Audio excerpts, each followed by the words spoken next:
4v3. Evan from esports trying to find the angle they can, trying to find somebody out of position. We're gonna go through on this. Oh, what a wall. D-White gonna go in. It's going to be a really, really interesting one. Oh my god.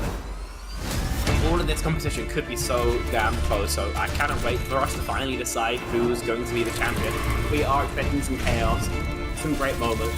Beast Mode has killed 3. Only gonna really need that rampage, so it's gonna clear it out. Santi gonna get themselves a big old 4K. Santi's getting rid of 3, clearing out the house.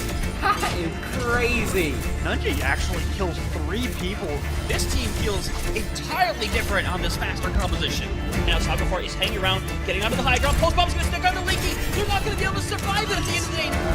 Boom! That is to find a 3K! Rio shoving this Ana into a corner. Woo! One more for the road for Rio.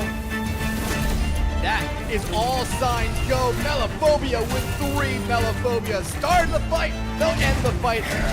Oh my god. Eagle Bus, they have to play aggressively into this energy. Popping off in a moment where you needed just that. Ruby in that backline. Oh, the flick. Looking for it. Oh my goodness. The 4th one as well. Do they get the ace? They get the ace.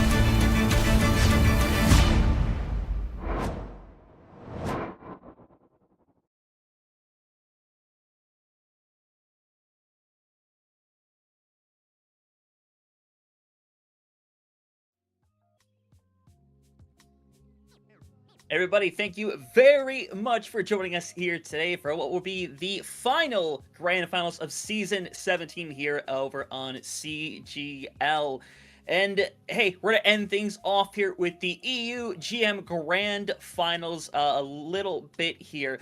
It's been an exciting season. It's definitely been exciting to see a lot of the upsets and things that have gone down in this specific division. And Rain, if you are still with us, a lot of these players as well that have done a phenomenal job, as we have some awards to hand out here today.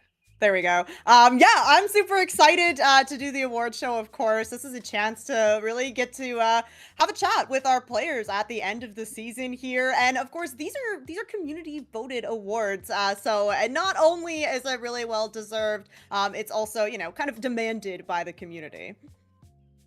Yeah, very much is so. So we'll see how everybody feels about who deserves what awards. And I'm sure there's a lot of people in chat waiting, chomping at the bit to see what's going to happen here today. But right, without further ado, I think it's good to get this thing started and underway. And if there's one thing that is important to building a team, to keeping them in the right direction, it's a coach. It's a coach. The person you can always look towards where everyone is down, everyone doesn't know what's going on. It's the one person you can come back to bring you back and put yourselves in a good situation. And hey, we looked how things went, and when it came to 3rd and 2nd, it was a very close situation. Yoshi took away 3rd. Power ended up getting 2nd, but it was very decisive as to who our coach of the season was.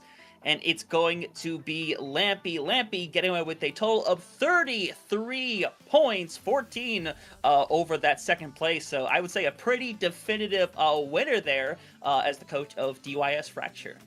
Yeah, fantastic stuff here from Lampy. I mean, yeah, it was pretty much a landslide here for him. So big congratulations to Fracture. They had a fantastic season. And like you said, Hunter, the coach is really kind of an integral component of these teams, especially I think as we get into this kind of, we're in the EU GM tier here. So the players have the mechanics. It's really about finding somebody that can really kind of pull all of those things together, make sure the macro is in place. And yeah, big congratulations to Lampy for the coach of the award here for the EU GM tier. We don't unfortunately have Lampy in for an interview here, but yeah, big shout out to him. Congratulations. Very much so. We'll have a couple people here later on, but we got to keep things rocking and rolling. We got to move over to our damage roll star of the season, and this one a lot closer, right? The distance between 1st and 3rd was 5 points, but it came down to a 1 point difference to decide our roll star when it came to damage. Sizz did come in 3rd with 26 points. Saikoka ended up having 30 points, but capping in with 31 points, just squeaking out that big win. It's going to be Pizza Lover taking things away. Again, definitely not a landslide. Came down to what is essentially a single vote here today, but for everything that OT Porridge has done, Pizza Lover, definitely a big... Yeah, I totally agree. OT Porridge has been kind of a name that has come up time and time again when we're doing these kind of interviews with the teams, and it's been a very scary team, I think, for a lot of people to go up against, a one-trick team, essentially, that had a very, very dominant season. Didn't make it all the way to the grand finals here, but yeah, definitely made a very strong impact on all of the teams here in the EU GM division, and yeah, Pizza Lover, fantastic showing from them, so a big congratulations again. Unfortunately, don't have them in for an interview, but yeah, well-deserved here, able to sneak out that #1 spot here for the Damage Award. Yep, phenomenal job done indeed. But hey, we talk about these players, and you know, a lot of these players, they've been around for quite a few seasons. They have been around to different teams, different divisions for that matter as well. But we have to make sure to look at those players that have come in on their very first season and have made such a big impact here. And once again, this one not a landslide by any stretch of the imagination, but I feel like everyone felt like there was a couple of clear front runners here in this one. We had Coldy, who ended up coming in with third with 17 points. Mini Mythical ended up getting 21, but taking things away with a whopping 23 points. Potku ends up taking away the Rookie of the Season for the EU GM tier, and hey, again, phenomenal job. You see these players that come in, and it's like, we haven't seen them play in CGL before. They make this very big difference for their squad, and it was shown very well this season. Yeah, I'm super impressed always with any player that kind of comes in for their very first time here in CGL and they make such a strong impact like that. You know that that player is going to be a mainstay if they do stick around in the community here. So yeah, really big congratulations to Paku, and really hope that we get to see them again here next season. Yeah, super excited for that to come to form. I'm sure their squad is looking to have a better season than this one, and I'm sure, hey, maybe a lot of teams feel that way as well. But we're talking about the teams, and we talk about what keeps them all together, and Rain, you know this very well. It is important to have a good manager on a team. Helps bring everybody together, make sure all those scrims are in place, scheduling so nobody else has to worry about everything that needs to be taken care of behind the scenes. And as important as it is, we had a couple very much up there. Ekaj ended up getting into third with 14 points. Yoshi ended up getting to 16 in second place, but our definitive winner at 19 points for Manager of the Season is going to be Winch from 7DS. And Ray, lucky for us, we actually have our first interview on display here. So Winch, if you are here with us, I mean, first of all, congratulations on winning Manager of the Season. Oh, thank you very much. I'm very happy.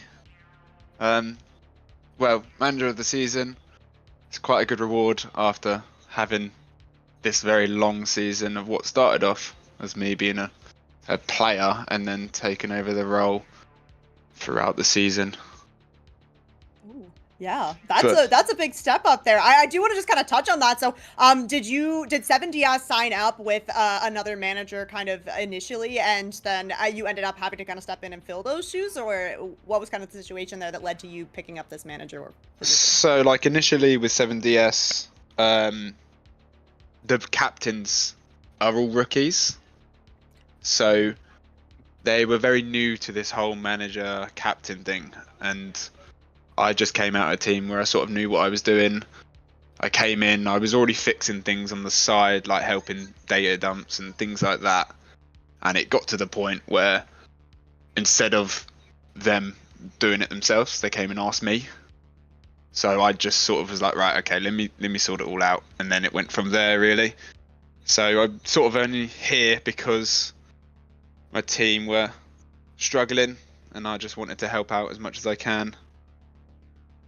And ended up in this seat now, I guess. Yeah, you 100% you are, and did a great job in the process. I mean, the question just for me is, you know, who knows what happens next season? Would you do it again, be a manager for this team, or maybe another? Is that something that is in the cards if it so calls for it? Yeah, I'm now moving back under the Dystopia. We're going to be looking to go into that open tier tournament that's just recently started up, and we'll go from there. I'm going to be the coach there, not the coach, I'm the captain there with Sizz, and hopefully we can win that league, as well as obviously I've got this final in 5 minutes, so hopefully I can win that as well, which would be nice. Yeah, we'll definitely see how it goes down here. But again, congratulations on winning Manager of the Season, and given what's coming up, best of luck here with the upcoming Grand Finals. Thank you very much. Thanks.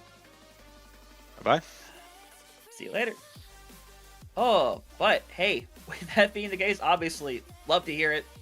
At the end of the day, phenomenal overall. Man, brain's not working today. You know what? Something about brains are really important inside of Overwatch, Rain. And I feel like maybe the type of player that's needed the most is that support, because they're not always necessarily in the front lines. They don't have to take these flanks, but yet they are the most vulnerable. They have to play the smartest and put themselves in the best situation possible. And we had a couple of support players I think really showed what they could do, but again, this is one of those that feels like it was a pretty, I don't want to say one-sided affair, but there was a clear favorite as ASVP ended up getting third place with 11 points. Ascend came in second with 16, but taking it with 23 points overall. Debrix is going to take away the winner of the support role star here this season. A name I feel like we've gotten familiar with over the course of CGL, just over the course of just competition through EU in general. To me, this is not the biggest shock in the world that Debrix was able to go and take the sword away. Yeah, no big surprise to me either, Hunter. And yeah, pretty front lead there for them as well. So yeah, big congratulations to them. A name that we've been seeing over and over again here, and one that I expect that we probably will continue to see in the future. A little feather in the cap here for DBRX. Big congratulations to them. We don't have them in for an interview, but yeah, very much deserved here for that support award of the season. Yeah, very much is. We have a couple of awards still to go through, everybody, and we're going to jump over from support from the back line to that very front line, the tank role star for EUGM. And being a tank player, personally, I know it is very difficult to be on that front line because the pressure is very much on you to set up your team for success. And there's a couple who definitely did that this season because, let me tell you, Ryan, if you're seeing what I'm seeing, it is very clear there is a top two right now. So third place ended up being IKEA Gnome, who had 8 points. But all the way with 27 points in second place, Nepu ended up taking that one away. But hey, our winner for Tank Roll Star for EUGM is going to be Ekaj, who gets a whopping 35 points. And much like before with Debrix, a very experienced player, someone who has been competing for a very long time with so many different teams. Pulling out here today, again, you expect a lot out of them on teams like this, and what they have managed to do throughout the season, for me, has just been extremely impressive. Oh my gosh, I absolutely agree with you. EMC Chimera as a whole really did impress me, not only competing here in the EU GM division, but also competing in that EU Open division. So Ekaj really kind of punching a little bit up here, and EMC Chimera, fantastic showing. Didn't quite make it to the grand finals here, but they have had a whole lot of Overwatch played this season. So I think that really speaks to what a show Ekaj has been able to kind of put up here to be so far ahead in this first place for the tank award here. So really big congratulations to Ekaj for that. Not gonna have an interview with them, but yeah, big shout out to Ekaj and EMC Chimera. Very much so. And we talk about all these different roles, whether it's damage, support, it's all important, but when it comes to that most valuable player, there's so much that has to be taken account in what you decide an MVP is. And for all of these players, all the staff within the EUGM, they came to a conclusion very much so. So if we're going to go through the MVP, third place ended up being Tarkalan, who ended up having 11 points overall. Second place was Pizza Lover, our good old DPS role star, who ended up having 20. But we're seeing the name back-to-back, Rain, taking away your MVP for EU GM tier this season. It's going to be Ekaj, winning 2 awards here today. Got a definitive 31 points overall, and we've already gone over it, but again, this is not surprising to see what they've been able to pull off throughout the entirety of the season, and I think what they'll continue to do in the future as well. Yeah, that's a nice little 1-2 punch there for ECAJ, picking up the tank and the MVP here. The tanks really having to kind of step up, you know, like you mentioned, Hunter. There's a lot of pressure on a tank player right now, so I think that ECAJ not only getting that tank role star, but also getting this MVP really does just go to show you how valuable this player has been. The most valuable player. It's really fitting. Very much is. But we got one more award to close things out here today. And obviously, Rain, it's the most prestigious award in all of CGL history. I feel like that, you know, no close margin whatsoever.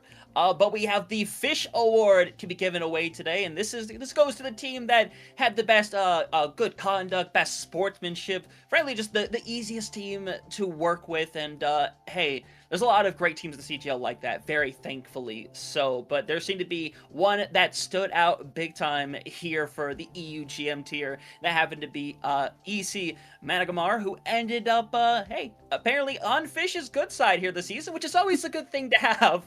But to end the awards, we do have an interview. Yoshi joining us over from the squad. And I mean, first of all, congratulations on what is the most prestigious award in all of CGL history.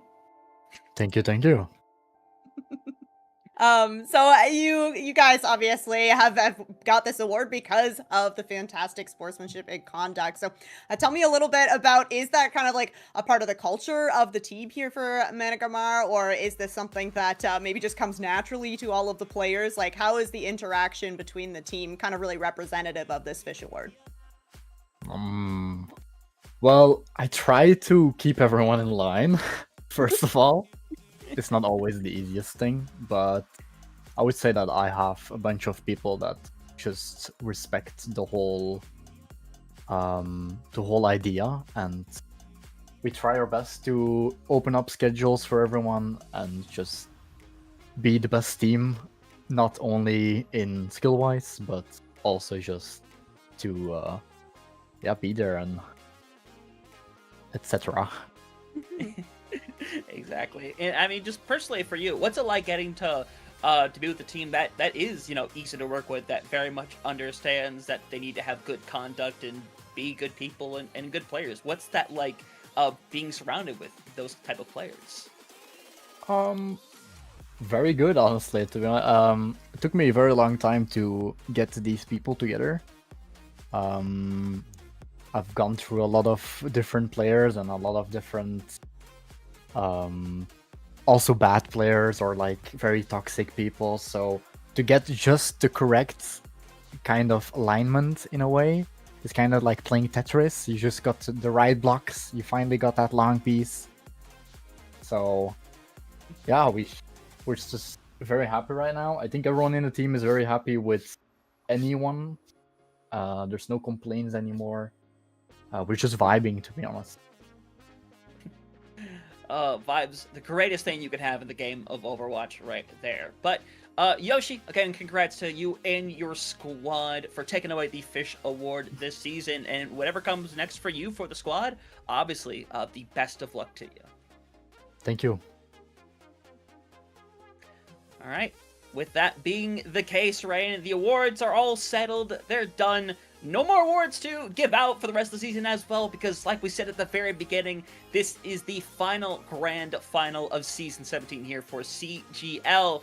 And we're hoping it's going to go out with a bang, because we have had a couple of games like these so far that have gone to map 7s that have been so back and forth. I'm hoping we can finish this season with a game like that. I'm really hoping so as well, especially Unlimited versus 7DS here. We kind of talked about it before we went on air. This is not following the script here. This is two teams that came into the playoffs kind of on the lower end of the seeding here. So they have both fought their way in to make it to this grand final. So super excited to get to see these two teams face off against each other in a 1-to-4 series. So yeah, we could potentially go the distance to that map number 7.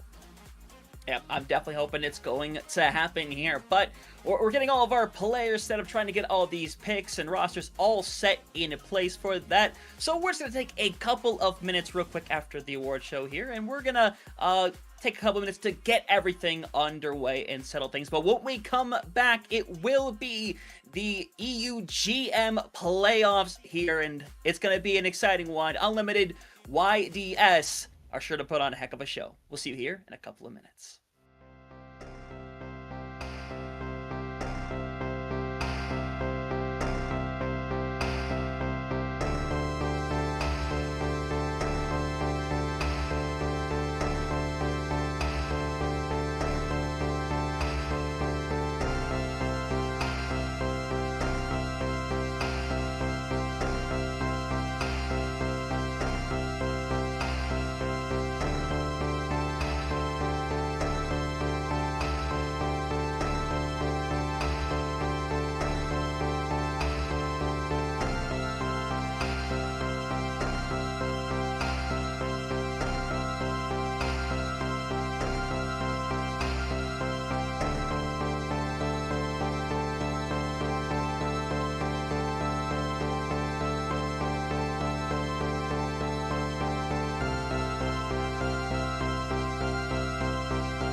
Sitting in a 4v3. Everfrog Esports trying to find what angle they can, trying to find somebody out of position. We're gonna go through on this. Oh, what a wall. We're gonna take flag. White gonna go in. It's going to be a really, really interesting one. Oh my god. All of this competition could be so damn close, so I cannot wait for us to finally decide who's going to be the champion. We are expecting some chaos, some great moments. Beast Mode has killed 3. Only gonna really need that rampage, so it's gonna clear it out. Santi gonna get themselves a big old 4K. Santi's getting rid of 3, clearing out the house. That is crazy. Nunji actually kills 3 people. This team feels entirely different on this faster composition. Now Saboteur is hanging around, getting onto the high ground. Pulse Bomb's gonna stick on the Leaky. They're not gonna be able to survive it at the end of the day. Blue manages to find a 3K.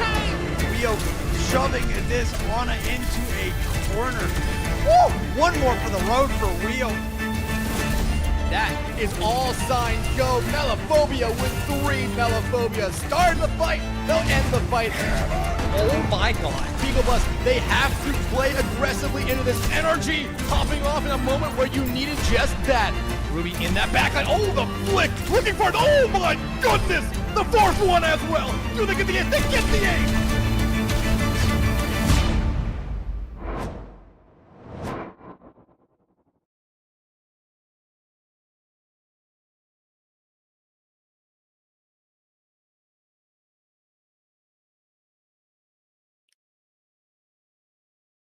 Everybody, welcome once more to what will be the final grand finals of the season 17 here at CGL. It has been a chaotic season. It's been a crazy set of grand finals so far, and we're looking to finish things out with a bang here today with Unlimited taking on 7DS, a rematch of the upper finals here, a game that, hey, you look at how things went in that previous one, there's a bit of revenge that 7DS is hoping to make here today, but when you have that chip on your shoulder, Rain, where you're trying to bounce back, get revenge, that is one heck of a tool to get you fired up.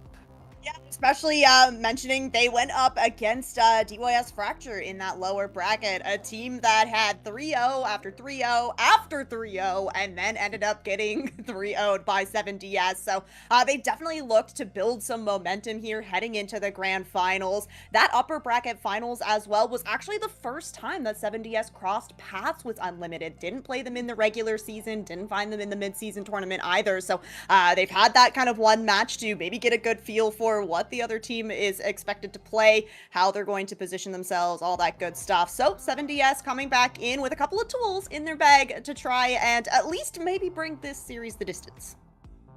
Yeah, we'll see if they'll be able to do so, as well as if we are going to take a look at how things are going to go down here in the future. First map is going to be set in place, and obviously because Unlimited got through the upper bracket, they got that first pick in Lijiang Tower. Is going to be the selection. It's, you know, it's not an exaggeration. Seems to be the popular pick nowadays and for the last 8 years. But despite that being the case, you go into a map like this, it opens up so many different possibilities to where it's not just brawl this, brawl that. We've seen a lot of that poke game coming out a lot. Especially with a lot of these flyers like Far and the Cat that have become really popular over the last month or so. Yeah, I think especially with that mid-season patch that came through has kind of shaken things up a little bit here. Getting to see a whole lot more Cat Bastion making an appearance here, and I think that that's where these hero bans are really going to come into effect here. I think historically we were seeing that Lucio sometimes get banned out on Lijiang Tower if teams wanted to play a little bit more slow, but now with the rise of the Jetpack Cat into the meta, banning out the Lucio has an entirely different pathway for teams to take here. So I think that right now, it really is flexibility that's the name of the game here for teams, and Unlimited, they're gonna go for that Lucio ban, so they're opening up a pathway into a little bit of a different backline here. Yeah, this has become surprisingly common, the Lucio getting banned out on a map like this, on Lijiang Tower. And normally this is sometimes team deciding, hey, we don't want to play fast because we're going to be poke-oriented, or it's a scenario where it's like, hey, we just prefer to play Juno, so we have no reason to let the Lucio exist on this map. There's a lot of different possibilities, but it has become a more common pick that I've seen over the last few weeks or so. But we'll see what 7DS want to ban out. You do get to go after that tank or damage category, and they're going to get the Symmetra taken care of, which, to be fair, some of these sub points, actually all of them, honestly, if you get a Symmetra on that point, it's not too hard to hold down the bunker there. Yeah, I totally agree, and I think that, yeah, the Sim can just do so much damage if you allow her to live for a really long time in these fights, and I think that taking the Lucio out of the mix here, sometimes that Symmetra comes in as kind of a replacement for that mobility, where you have the TP to get yourself through some of those choke points that you would typically be looking to use the speed to kind of navigate through here. So taking the Sim off the board here is going to remove not only the damage, but also a lot of positioning options here for both of these teams. So definitely excited to see what 7DS are going to cook up, but let's take a look over at Unlimited's roster first here. This will be your starting 5. We have Handball and Arrow on the DPS, a Tychophobia on the tank, Breach 0 on the support, and Ikbin online on the support as well. And taking a look here, it looks like they do have one player in Marlin. So this is probably going to be the core roster for a good majority of this, but yeah, you have that option to sub somebody in.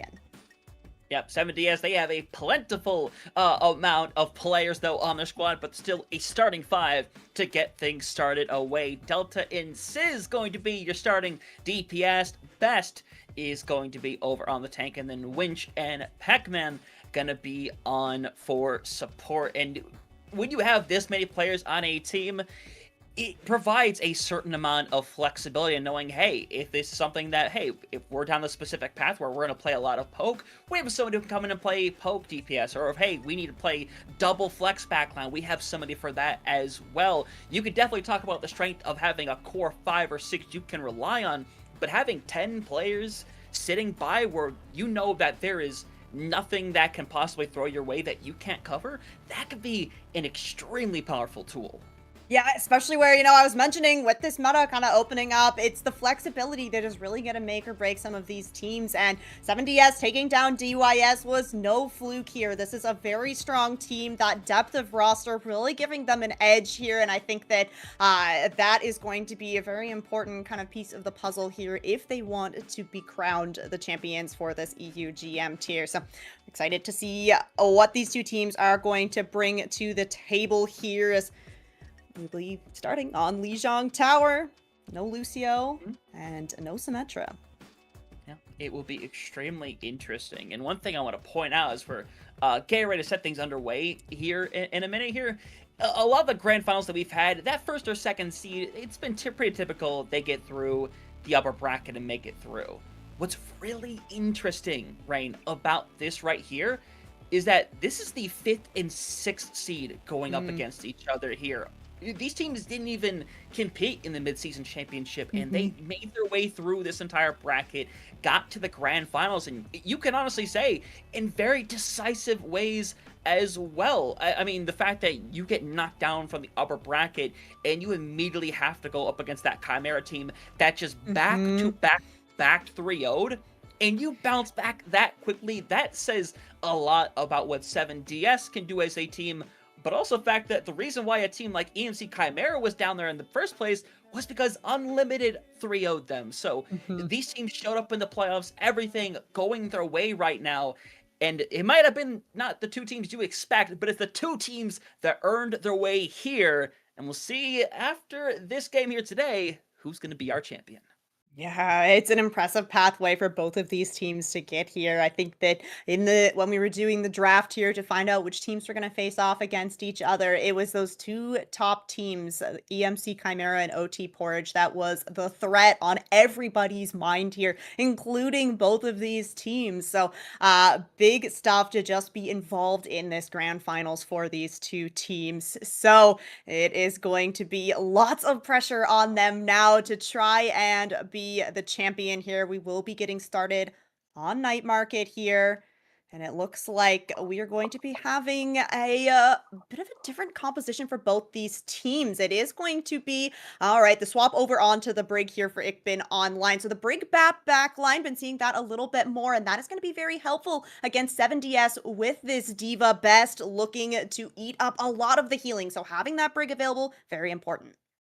Yep, and we've seen those buffs that went through to Baptiste as well, and a couple of nerfs to Kiriko as well, so I like seeing the Baptiste out here today. Should be fantastic, but already some back and forth coming over, as you saw right there, 7DS tried to push over towards the point. They're going to get first cap. They do end up getting a trade out, but already we're going to have a pause underway here, as we'll see what is going on here in just a quick moment. Could have just been a disconnection. You never know at the end of the day, but when we find out, we'll let you know. But you said it yourself, it is two pretty different compositions with the Diva and the Hazard. Both have very similar jobs, but I feel like they both do them in very different ways, especially when you have something like the Kiriko to back you up. You're able to go in and have, I think, a lot more aggression with that compared to the Baptiste, where you're probably playing to poke out a little bit more. Yeah, I think that the Baptiste could end up being a bit of a target here. You do have that lamp as your kind of get out of jail free card, similar to how the Kiriko would have that TP or the Suzu. So I think that right now, if you're going to play the Hazard composition, you have to be very, very aware that you may need to go for a backline trade here, which is very difficult when you're up against that Kiriko, because yeah, she doesn't just have the one get out of jail free card. She has two to work with here, and that defense matrix going to be able to eat up a lot of that healing from the Baptiste. So it'll have to be a bit of an adjustment here, I think, for the Hazard composition. If you go in those longer kind of fights on the point, Hazard is going to have the advantage of that spike guard versus the defense matrix. So Unlimited, I think, with their composition, are going to want to look to kind of work around the point a little bit more rather than playing out in the open. Definitely so. But we're back underway. Everybody ready to go. Here's you see already taking these poke angles over out on the sides right now. Back holding down the front of the top, but eventually Ammo going to make the way in, trying to find somebody, but it's their support line that's going to struggle a little bit here. Even on the line already being taken care of. You see those health bars slowly dropping more and more as Creek trying to stay alive. It will not happen though. Ball handle does manage to get one. There's no cap coming here, and with that still in this back right now, Hamill might have to focus on getting out alive. Did not get staggered out here. 7DS has been in control of the point this whole time, so the percentage building up here. It is going to be the Brig and the Sojourn on the point here for Unlimited. Taking out Pac-Man, good start here, but Unlimited needs to clean this fight up quickly. Yeah, Nelson with both the drilling as well, and now it really is going to be a stall game for 7DS right now as Hickman is super low and isn't going to fall over. Nice dash right there, and the full cleanup comes through. 51% on the boards, and Ultimate's going to be online plentifully here, especially Unlimited, close to so many.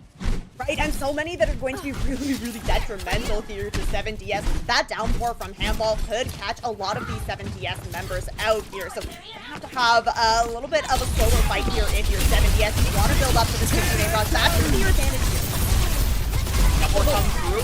I mean, one target in the back right there. Pulse bomb, for extra measure. Why not? And now you see Hamill super deep, preventing this one to be able to get out of there as well as, unfortunately, without your Kiriko, you do have to kind of wait and just poke around for a moment. Yeah, the Brig is just not going to be able to sustain a fight the same way that Kiriko can. Good news for 7DS. They have a lot of ults coming up here, but with that rally ready to go here for Ikvin online, it is going to be tough for 7DS to break into this point without a rally of their own to work with. Definitely so. Rally, he is thrown in right there. You see the separation. Immediately Pac-Man lucky to get out of that one alive, and 7DS simply going to pull away and trying to zone this one out, but Pac-Man not going to be lucky right here. It's everything he can to try to bring this one back around, but when thrown into the corner, eventually taken care of. It's another one taken care of here for Unlimited. The bright side as well, they still have a very powerful overclock ready to go. Yeah, that overclock's going to be massive here. The pressure's going to be on Best on this D.Va to try and eat up enough damage so that the rest of 7DS going to be right out of the LOS here. And Pac-Man having this Kitsune Rush could be the opening to 7DS if they just try and go first in these fights before getting split off by Ammo. Kitsune Rush a little early on here to kind of force some bodies away. Pac-Man takes it. Also, as you use the Acrophobia trying to push everybody back, eventually would be separated out a little bit as fast. Eating away all of that damage, but with that boom, makes it back up to the high ground and trying to get out of here alive. He's going to get the mega health back as well, but it's best going super deep right now. There's still some disruption over on the point. Marlin, though, the last remaining for the squad, they'll get to 99%, and they'll hold out strong here. 7DS just have a couple of bombs on display. They're gonna have to make sure these bombs land onto something here. Since it's gonna have a tricky time with the pulse bomb if they can't get the lamp out from Breach first, they probably want to try and focus on that. Having this downpour for Handball, though, is going to be big for Unlimited. Only connected onto one last time, but it's a crucial pick. That's all you might need. Yep, right there, Best being impressive, knowing he has that bomb ready to go at any time. You see a bomb guy use Marlin, tries sticking the pulse. Unable to find any targets though, and now Biz and Best have the world to work with here when it comes to their targets. And especially using that attack on lens to make sure Win stays alive and build up to that rally that I think they're going to start needing here. Very quickly, Delta already taken care of. Double rally on display, and as my winch, it was good knowing you, and Best last one over on the point. Bomb, not going to matter a whole lot. It's just going to flip over, and nobody is going to get there quick enough as it's dollars and dollars there for Unlimited as they'll take the first round. Great showing there from Ikvin online to get that rally up and immediately hit the trigger on it. Unlimited just following through on the aggression. 7DS do respond with that rally of their own, but it's the backline that actually gets obliterated by Ikvin online on that Brigitte. So good stuff there. Very close sub-map though. A lot of back and forth there. I think that 7DS really coming alive when Best is able to really kind of push aggressively on that D.Va. But as we head into Control Center, this is where we sometimes see a little bit of a swap up in the compositions here. Doesn't look like Unlimited's going to bite on that, but 7DS moving Best over onto the Orisa, which I think kind of a classic kind of Hazard counter. Haven't really seen this kind of matchup in a little while, but she's still going to function the same way here. So we'll see what 70S are going to be able to do with this slight adjustment here, because now they're going to have a much stronger frontline presence, but don't quite have the same peel potential that that D.Va can offer. Yeah, Amble is going to play a lot more careful in a scenario like this, where you can suddenly be speared and spun out of anything at this point, especially that block, which is a fatal thing that keeps you alive as it has. You see the aggression over into the backline right there, trying to cause separation for 7 TS, which, to be fair, for Unlimited, is exactly what they want. But Amble is the one eventually going to push back around, trying to hang around in there as much as possible, getting extremely low eventually. Will get finished off. The rest of 7DS going to keep on pushing forward. Point out going to go their way, and they're going to get a couple of late picks here on the way out.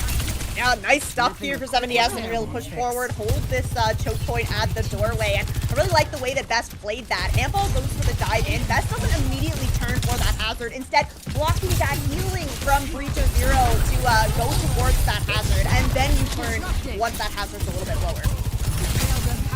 And so Marlins is both going to have the pulse bombs ready to go as well. See if we'll find any targets this round here, as Best goes in a little too deep. Eventually going to get the pair he needs to stay up in this one, but as you see Unlimited trying to push away over towards the point, knowing they're about to have that downpour ready to go.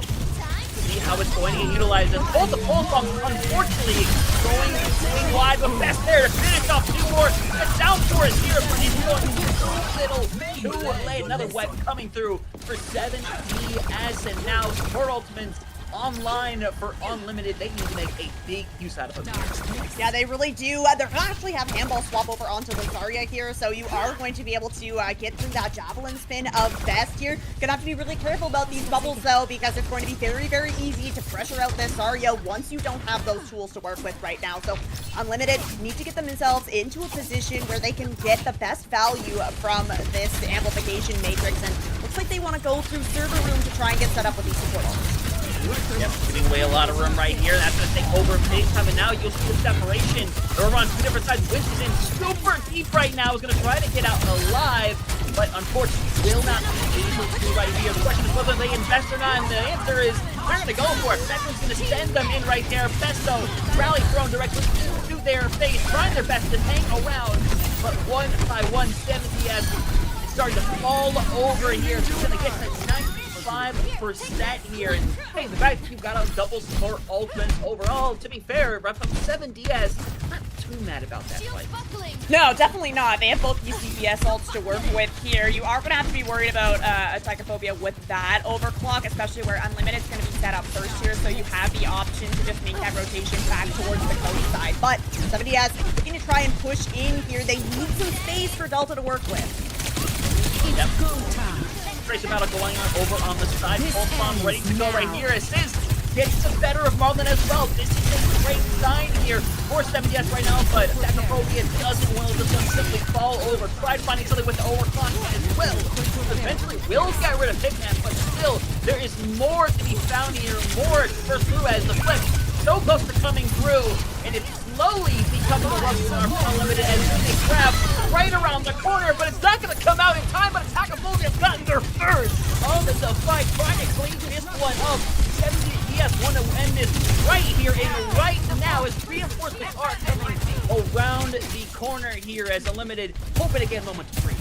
Okay, yeah, this is gonna be big for Unlimited to have this grab and the amplification matrix to work with here. There's nothing on the side of 7DS just yet. Winch is gonna be able to build up to that rally, but you're not gonna use that in response to this grab.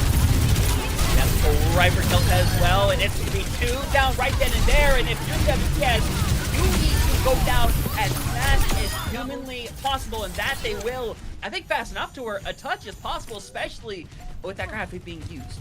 Yeah, right? You don't have to worry about getting locked up here, at least not by the grab. Now, a rally stun from Igman Online is still on the table here. Pressure's going to be on to Sizz to try and find an angle to get a touch here.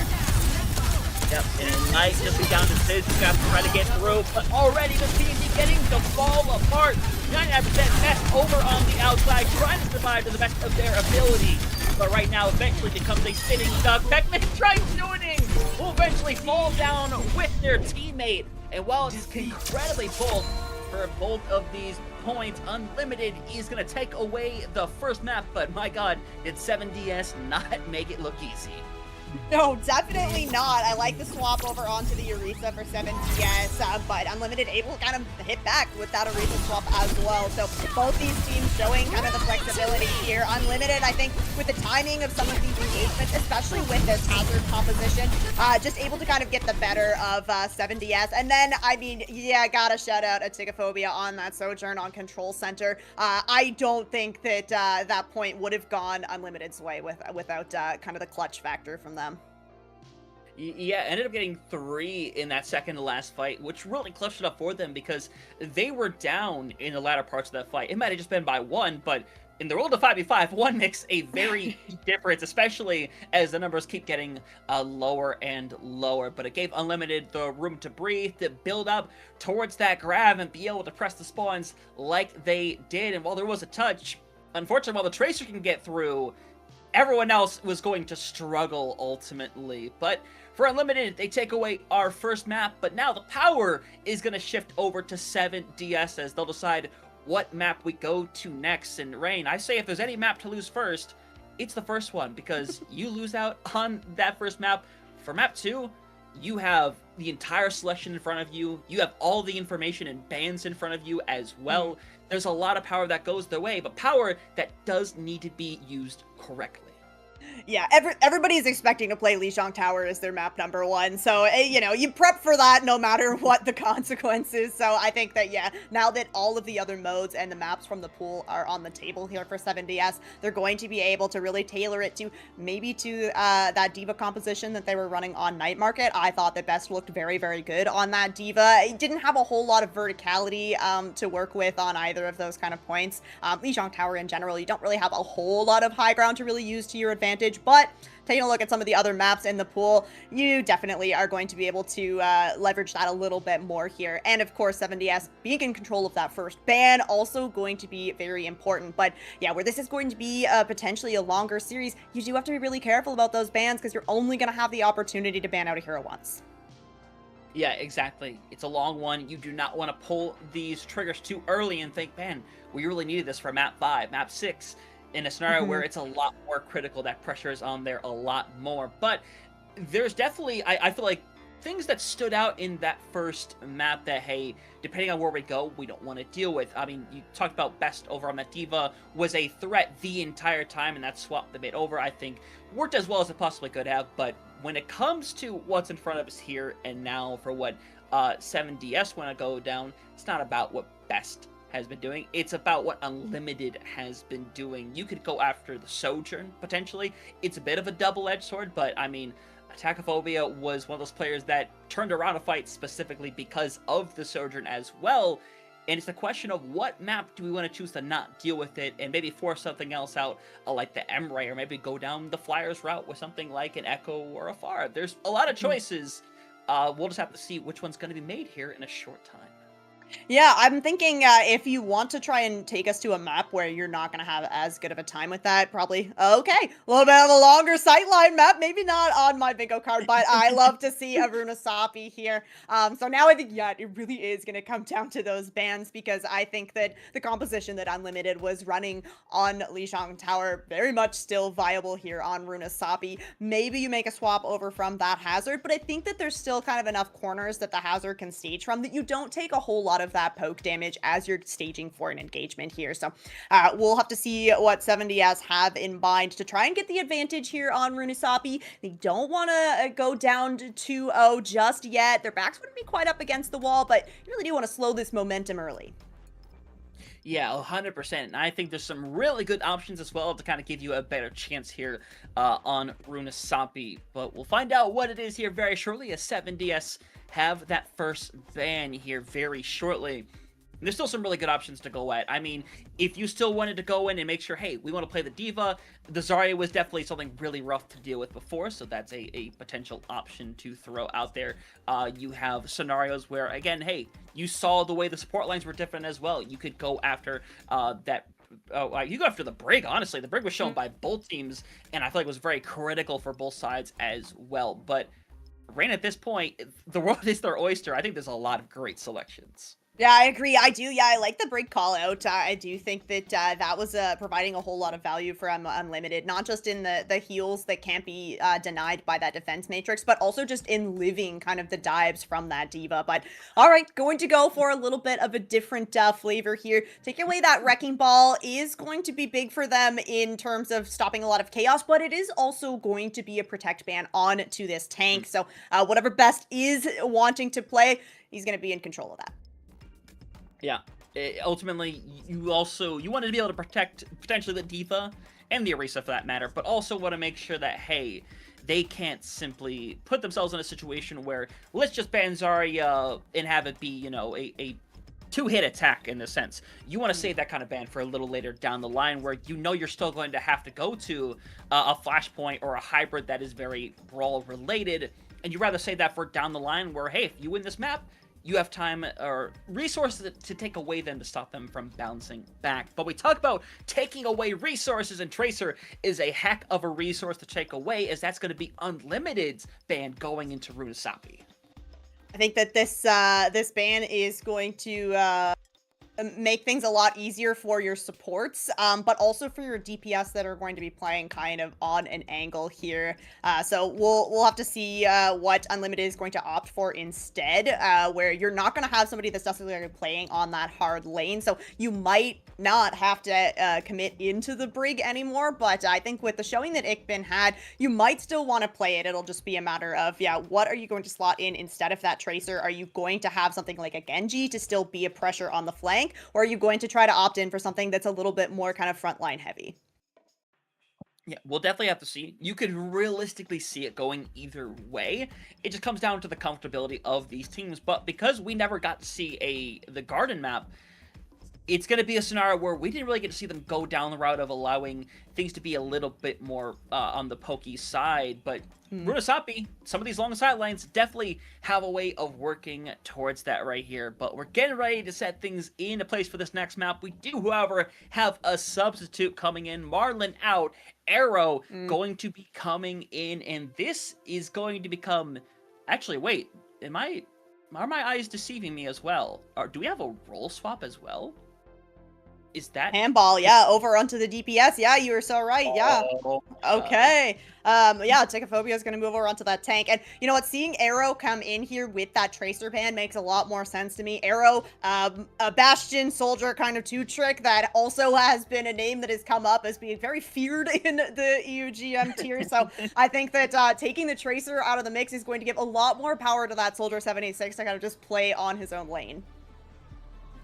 I mean, 100%, yeah. And to be fair, this isn't really an unheard of thing either, because, I mean, we go way back to the days of Overwatch 1, there are DPS players that had to learn about tank.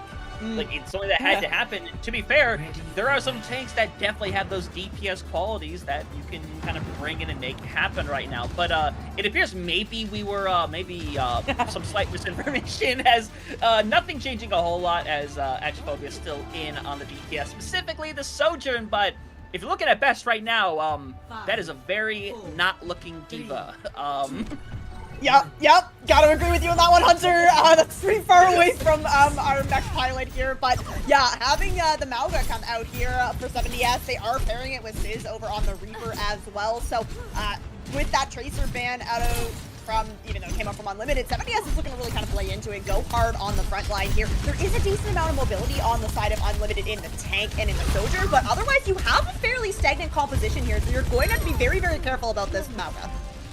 Yeah, so the Emre still a very strong hero right now, able to get rid of Atrophobia pretty early on. Opens up the door as well, that's going to be able to move through as the rest of Unlimited currently struggling to get out of here alive. Hempel is going to get some momentary staggering right here. Actually, wow, this is some bad staggering. Actually, eventually is going to get to the point taken away, but for 7PS, this is exactly how they wanted this first fight to start.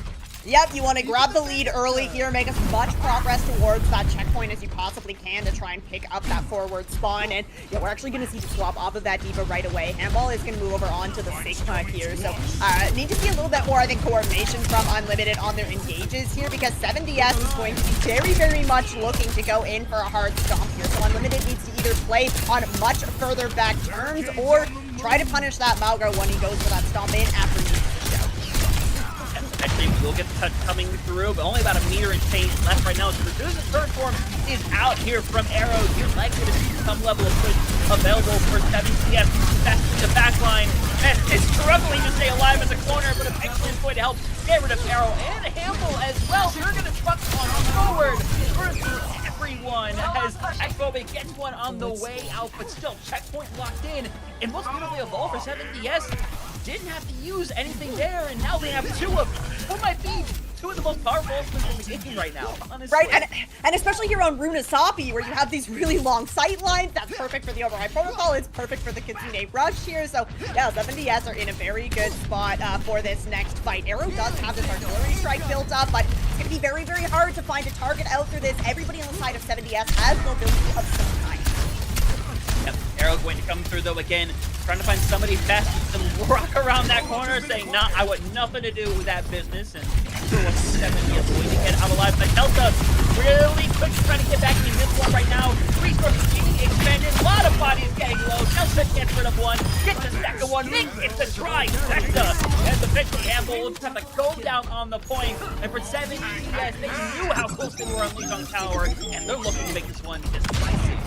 You sure are still moving this payload forward. It is the artillery strike thrown in from Arrow here, anticipating that we are going to be seeing the swap over, yes, over on to the Soldier 76 here. I do like this. I do think that you're going to have an even harder time trying to punish Best, though. So right now, Unlimited really, really need to try and make that pivot on towards one of these supports or onto Delta on this Emre, because right now, they're just having such a hard time finding a single win in these fights. Yeah, I really like this attitude of, hey, we do not want to be in that deep on a corner that plays with a lot of these high ground. I like it. And now that they have some advantage, so it's working to go win. Managed to get rid of, or managed to take care of right now. Actually, is trying to find another body in there, but Best does a really good job. This one right here is we're back into the 3v3. You get that out of Bridge who goes down. For 7DS, it could not be going better, but Best starts to overplay his hand.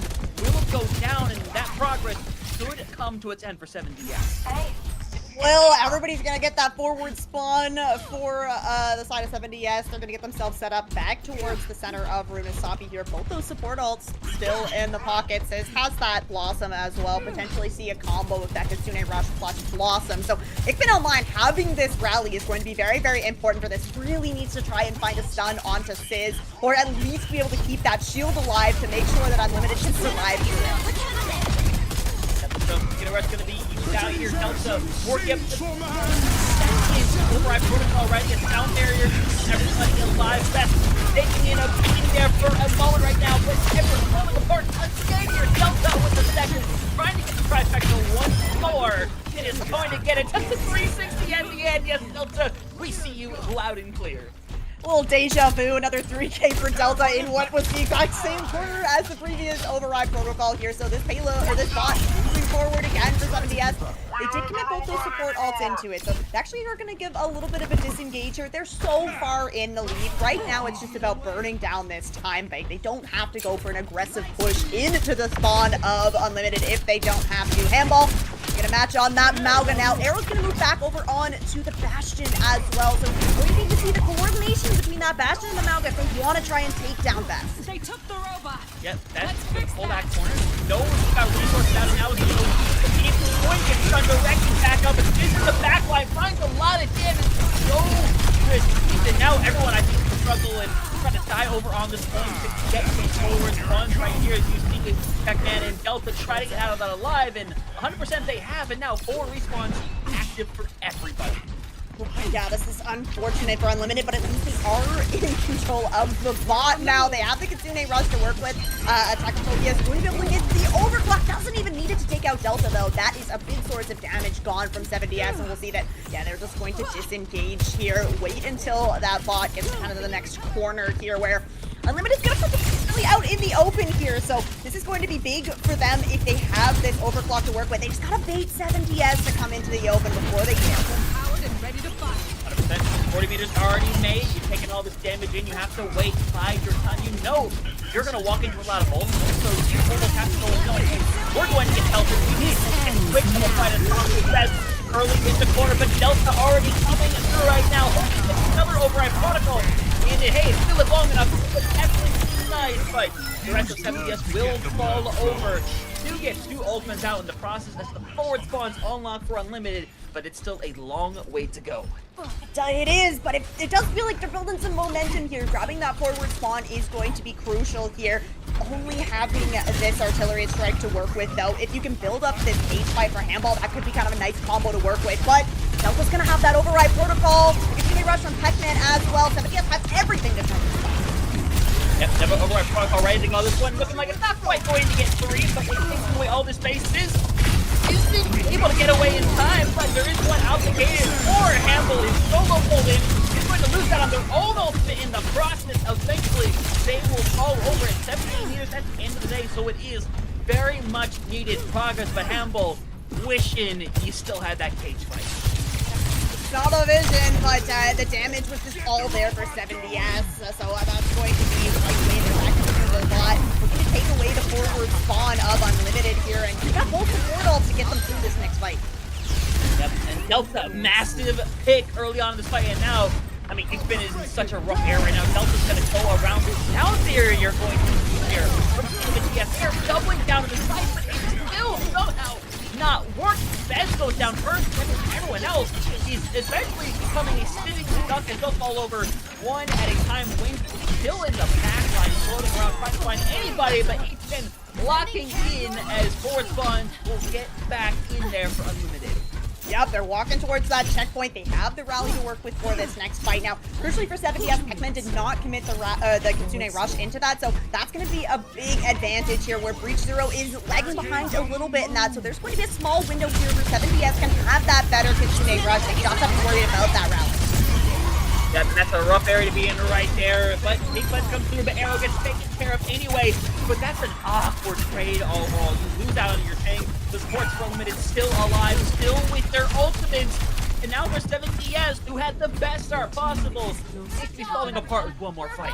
Unlimited just needed to swap handball over onto the Malga, and it seems to really be working for them. Both these support ults, Arrow has that artillery strike as well. The clutch is going to be once again in the hands of Delta here with that override protocol. Yes, but he's used early, and again, everyone in a weird area is super low. Eventually going to go down. Delta kept up is super low as Amble given a touch. There to move in the head. So much damage being drafted into him eventually. Will be forced to fall over, but Unlimited, they don't use any ultimates, and now they're looking at needing to win back-to-back fights to pull this out. Yeah, it's going to be tough for them. It's a tall order, but it's not impossible, especially when they did get this forward spawn. And they're going to have 5 ults online, so they have the opportunity to get those back-to-back fight wins. They just have to be so careful about their ult usage. They need to think about not just this fight, the one after as well. Yep, Kitsune Rush has best minutes and a chance escalated immediately here as he's trying to hang there as well. He's going to hold out on that ultimate as Wiz, the last one alive. He's saving here, he's going to have to go die over on the point, and now, of course, it's going to come down to the final fight where, unfortunately for Sizz, they are going to have to be the hero for YDS. I mean, it's going to be so hard. As the pause coming through.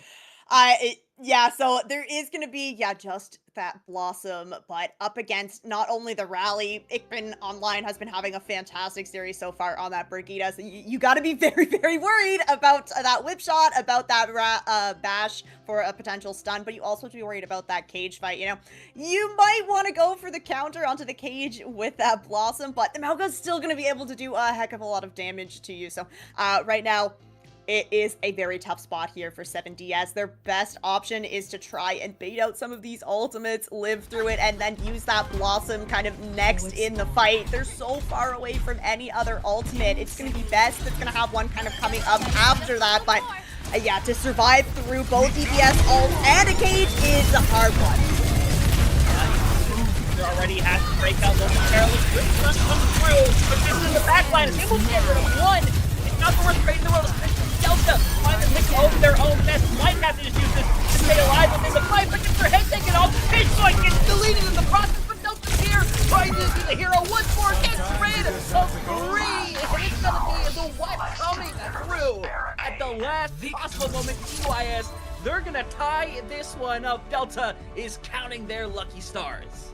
Oh my gosh, incredible showing from Delta on Runasapi on this Emray, and I think that we've been seeing kind of the matchup of the Emray versus the Sojourn in lots of series leading up to this, and I think that Runasapi really just feels like the place for Emray. These long sight lines, fantastic ultimates from Delta, but getting so much value in those neutral fights as well. So we are all tied up here in a serious nail biter of a Runasapi. Yeah, seriously. So, I mean, we talked on Lee Shung about, hey, it was so back and forth, basically 99 to 99 for both points. In this one, 7DS, they have like 110 something meter lead, and it gets extinguished very quickly by Unlimited in a fight where they're going in with 4 ults compared to 1.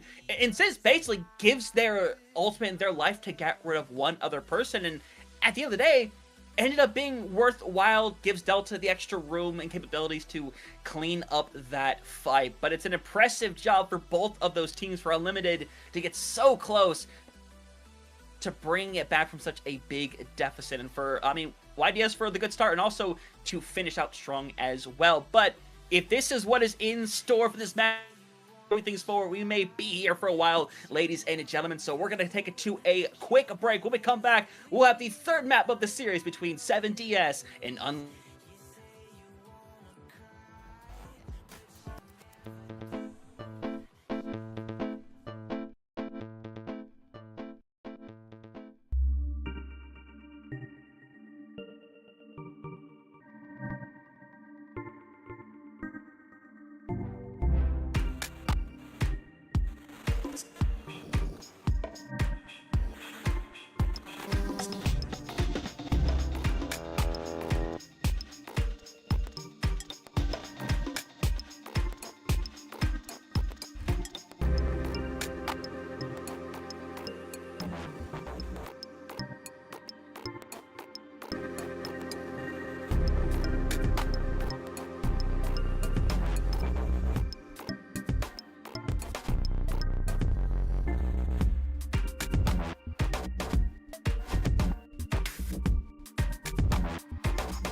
Everybody, welcome up back to the EU Grandmaster Grand Finals here of CGL.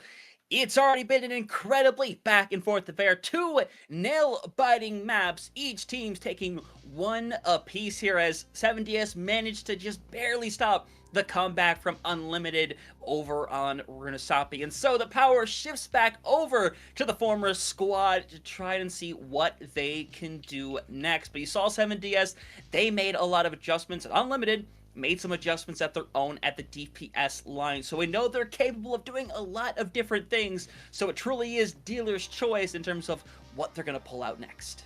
Yeah, and I really love to see this beginning from our grand finals where each team winning out their map choice here. So we're going to have to see if Unlimited are going to be able to hit back with another win on their map of choice, and it's going to be Flashpoint. We're heading over to Suravasa.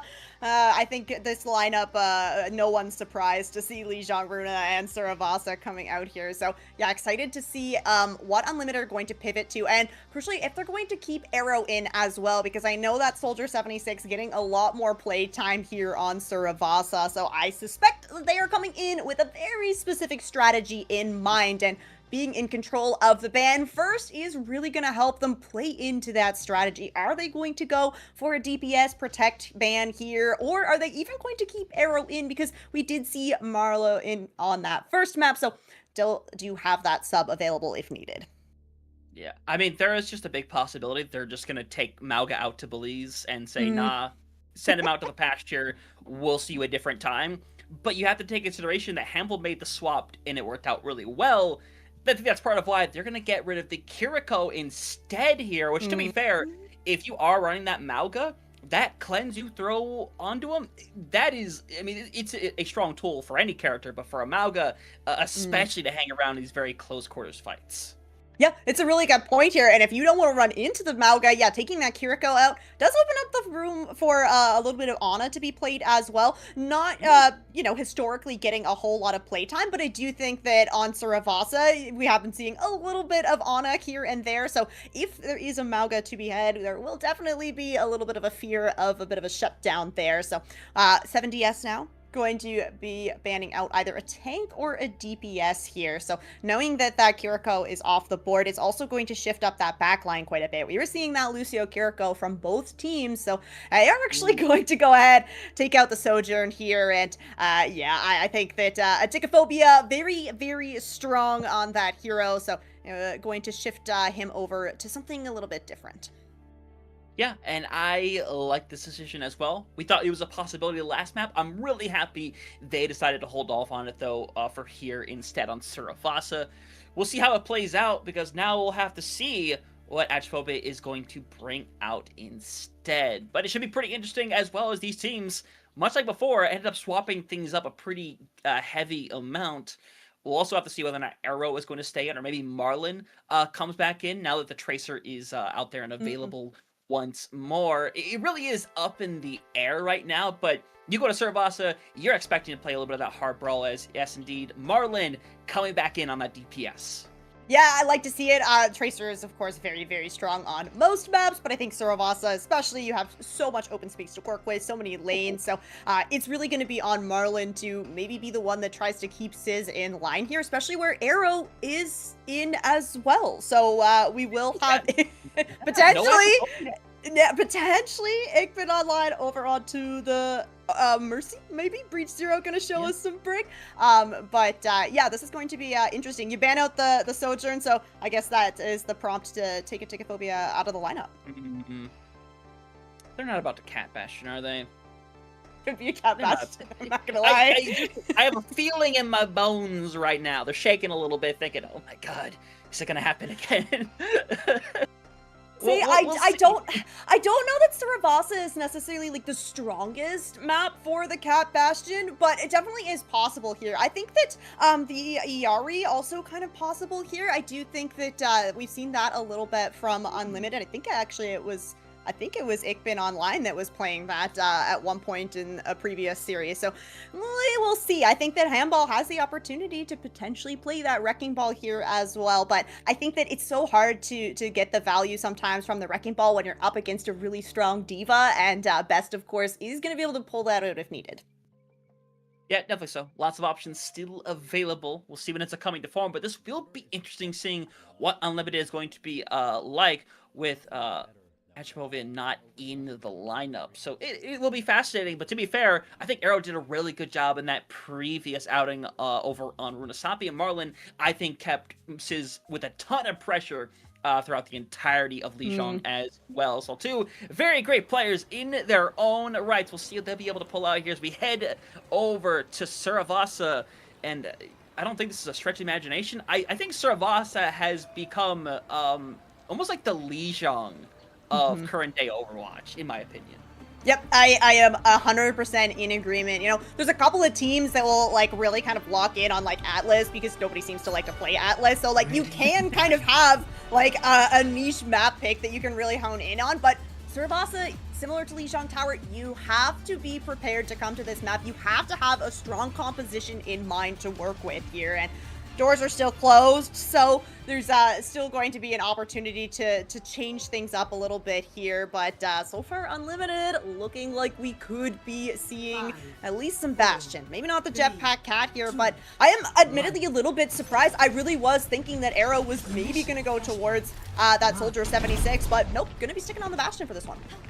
Yep, and the Kiriko being gone is not stopping Best from staying on the Mauga as well, especially where, I mean, the Lucio ban came out at the beginning. You're going to constantly have that speed for Lucio, and if you're willing to do it without a Kiriko, you might be willing to do it with anything in the lineup at this point. But Campbell takes some aggression right off the gate, is in a bit of an awkward spot out. The gate is still the block through a majority of that can stay alive. No only point starting.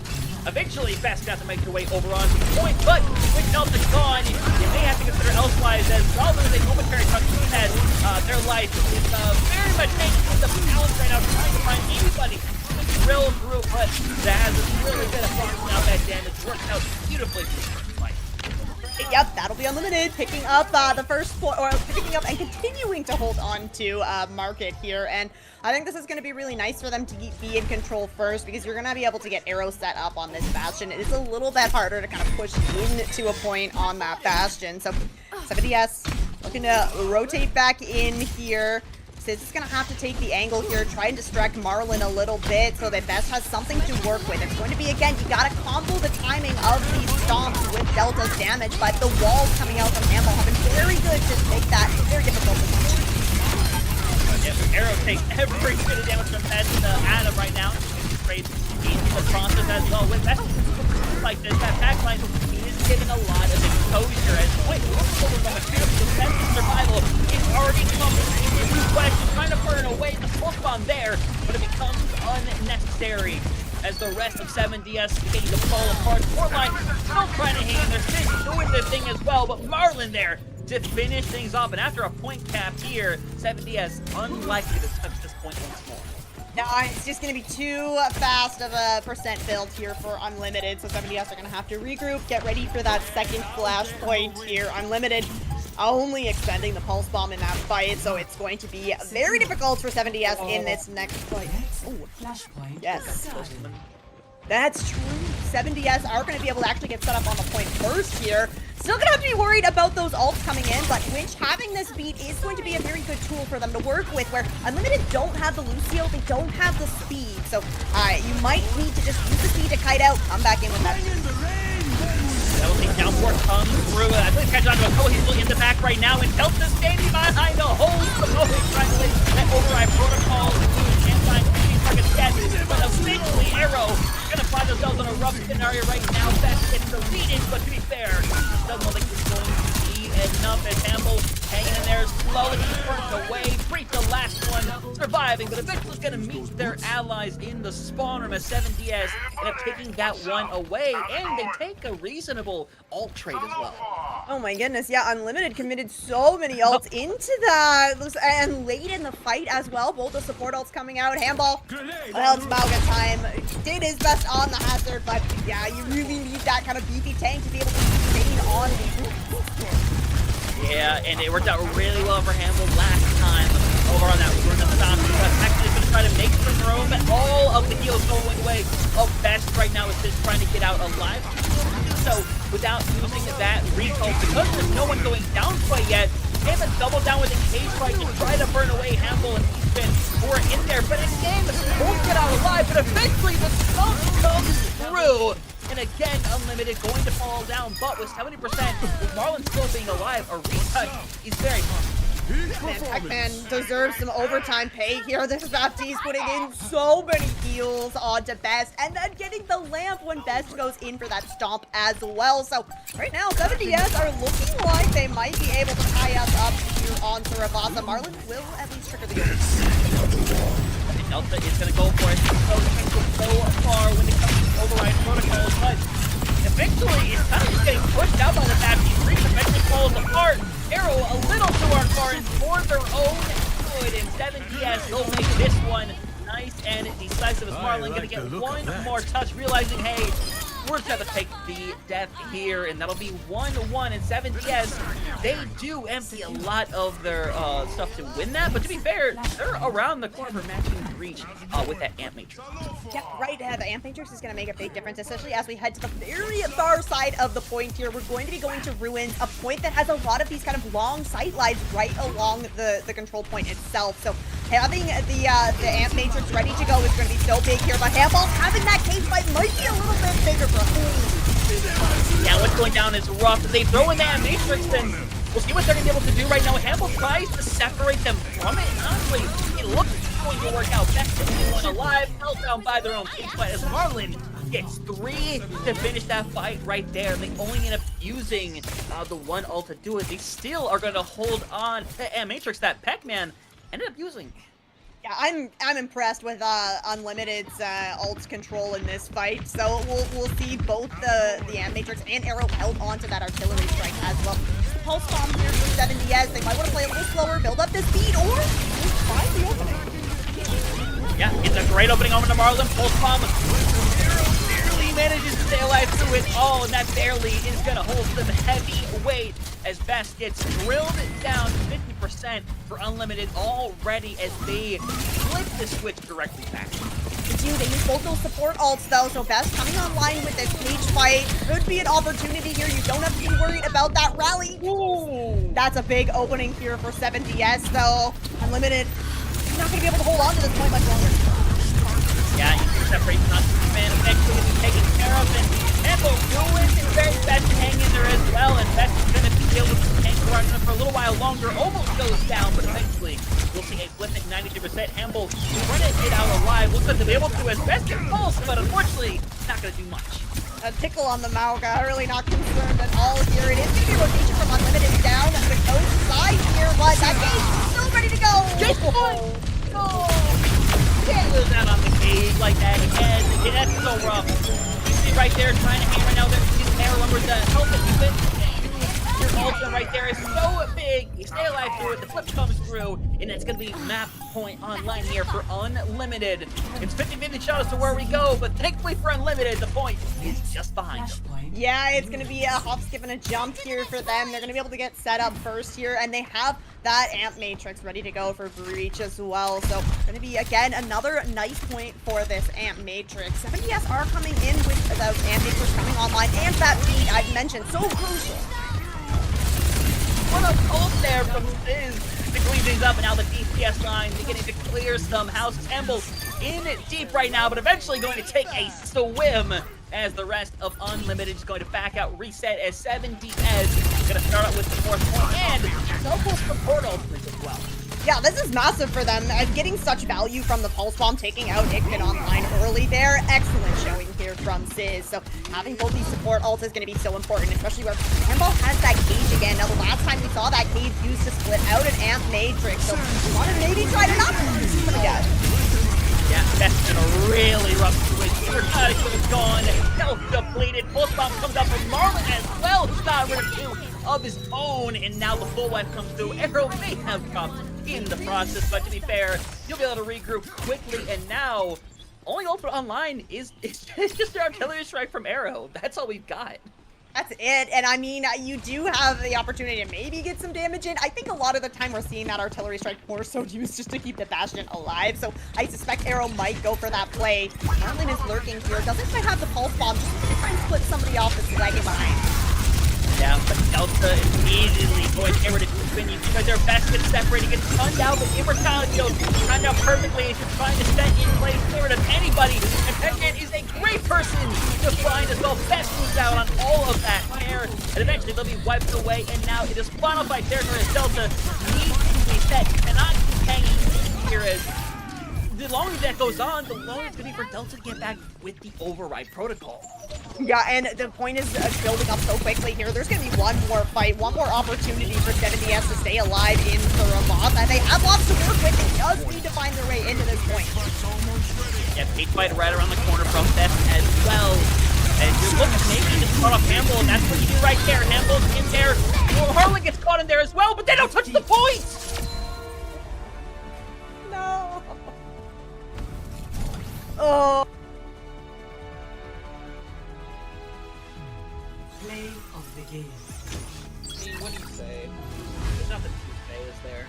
I hate that I hate that it crossed my mind, Hunter. It really did. I was like, look, you're using the cage fight, but you're not on the point. And then I see you're still not on the point.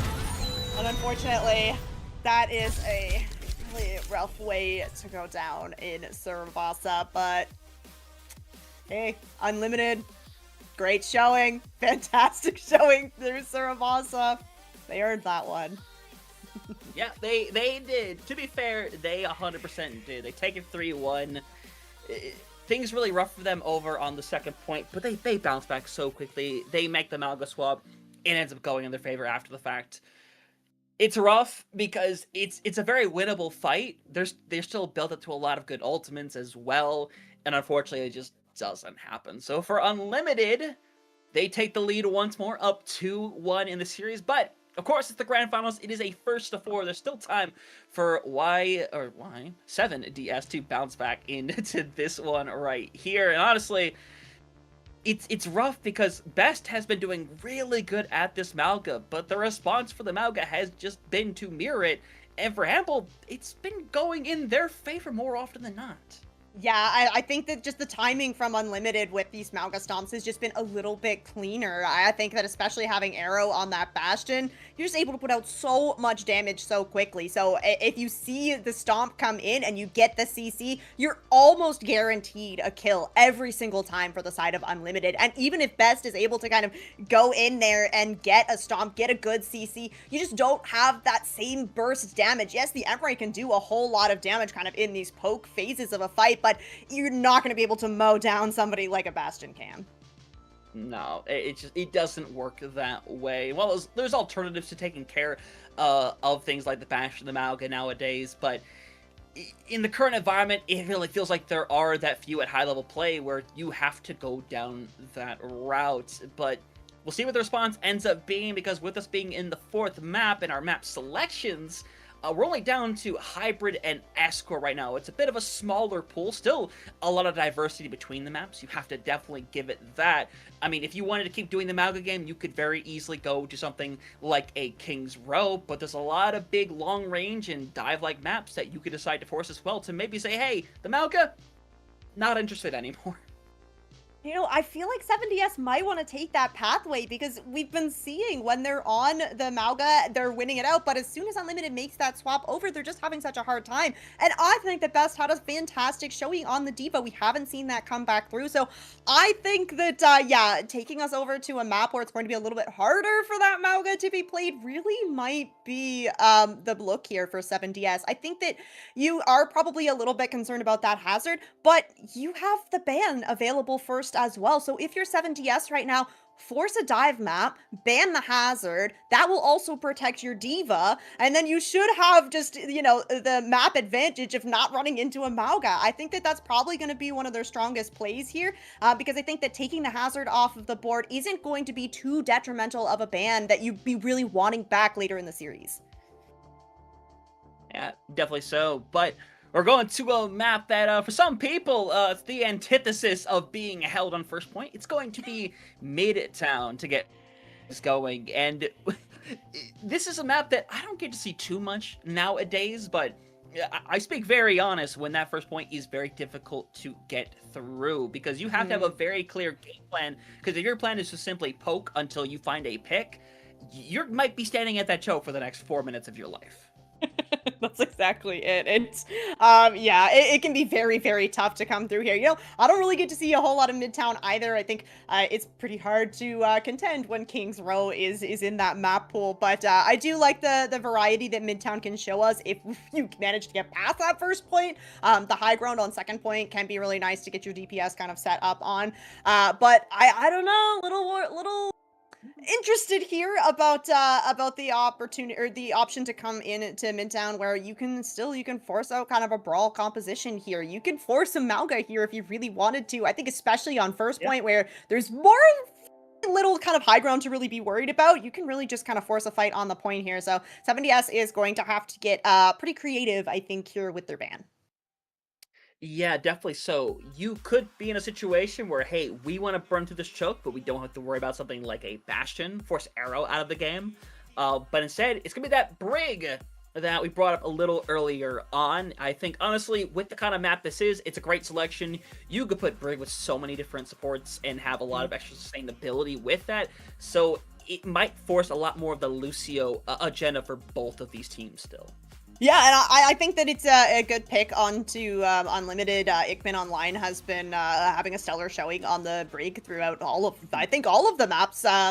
He's been on the Brigida, so forcing him onto something a little bit different here could be the key for 70S to try and turn things around. So Unlimited now going to be looking at, again, a tank or a damage ban here. We haven't seen them target out the tank just yet, so I would be interested to see if they wanted to go for that. And yes, they sure do. And yeah, taking the D.Va off the board here, I think, is a pretty smart decision. And I feel like that is more or less going to lock you into another Malga matchup. Definitely could. You definitely could, and that's the very likely outcome. But we'll have to see, because I think there's very much a realm where we go into this next map where it's been the same trend where Unlimited, they start on a different tank.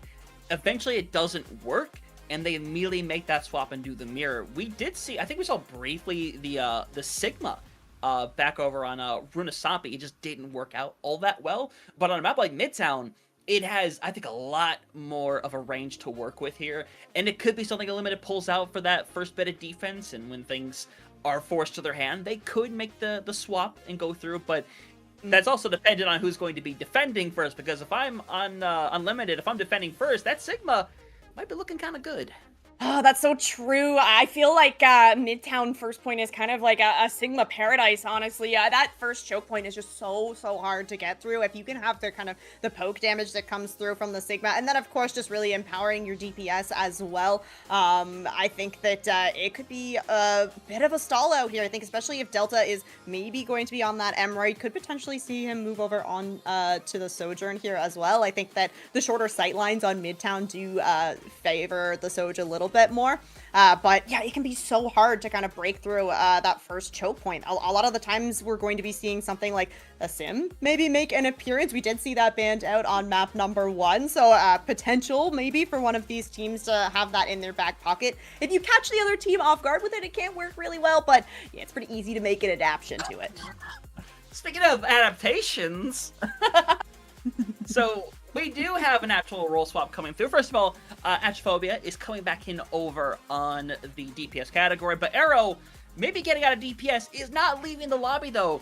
He's going to take over for each spin and go over on support. I mean, with the Brig not being here, it's a reasonable option, and this means we could very likely be going down the route of something akin to like the Sigma Soj with like Alari Baptiste potentially.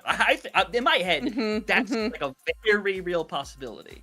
Yeah, I totally agree with you. I think that having you hit scan move over onto a support, yeah, you got to anticipate that you're going to end up with either an Ayari or a Baptiste. And I think that this is a great adaptation here for Unlimited. We were kind of mentioning how, you know, they only have one sub on paper, but I think having so much flexibility in the roles here is really, really playing to their advantage. You see that Brig get banned out. All right, you just replace Ikbin online with one of your DPS, and you're going to roll with it here. So interested to see what this is going to look like, especially on Midtown. Poke damage can really make or break these maps. So I think that if you have kind of want to go all in on the damage side of things, you want to run that double flex support, it is totally viable here. Incredibly viable. We'll see what they end up going with. Remember, sides do also matter as well for Unlimited. If you had the choice, which I think they do have the choice, they could very well start on that defense and go down that route, because 7DS, they are going to have to find a solution to getting past this. Now, whether it's to brawl it out as fast as possible and run that Maga down again, maybe it's, hey, let's run the Sim with some kind of shield tank and force our way completely past the first choke and force point. There's a lot of big possibilities right now, but who throws out a perfectly good slice of pizza, first of all? I'm sorry to go off topic. Who does this? New York. In the box. It's not even in the box. You know what? Maybe we can have a little optimism, and that it was specifically given to the pigeons. This is on purpose, maybe. This is actually just symbolism. The pizza defines Overwatch, and the players are the pigeons. It's truly one of I can't think of an artist. Anyway, we are focusing over on this next one right here. Unlimited is over on the defense, and Hempel, not quite on the Sigma, but the Ramatra, potentially even a stronger pick, honestly. Yeah, I agree, because you're still going to be able to do a lot of that poke damage. You don't have the CC in that accretion, but you have the Nemesis form that will allow you to just stay in these fights for so long. So if you were to go up against a Sigma, you're going to have a lot more frontline pressure here, and I think that 7DS with Best starting on that Sigma here might need to make an adjustment to find their way through this first choke point. They're going to Delta over on this Widow, though, so a potential to maybe find an opening pick here. Potentially so. It just takes one hit from Delta, someone who has been massive for the squad thus far. I don't think that's an exaggeration whatsoever here. But when you have a comp like this, you are playing for a lot of those opening picks as well with Delta and Stiz.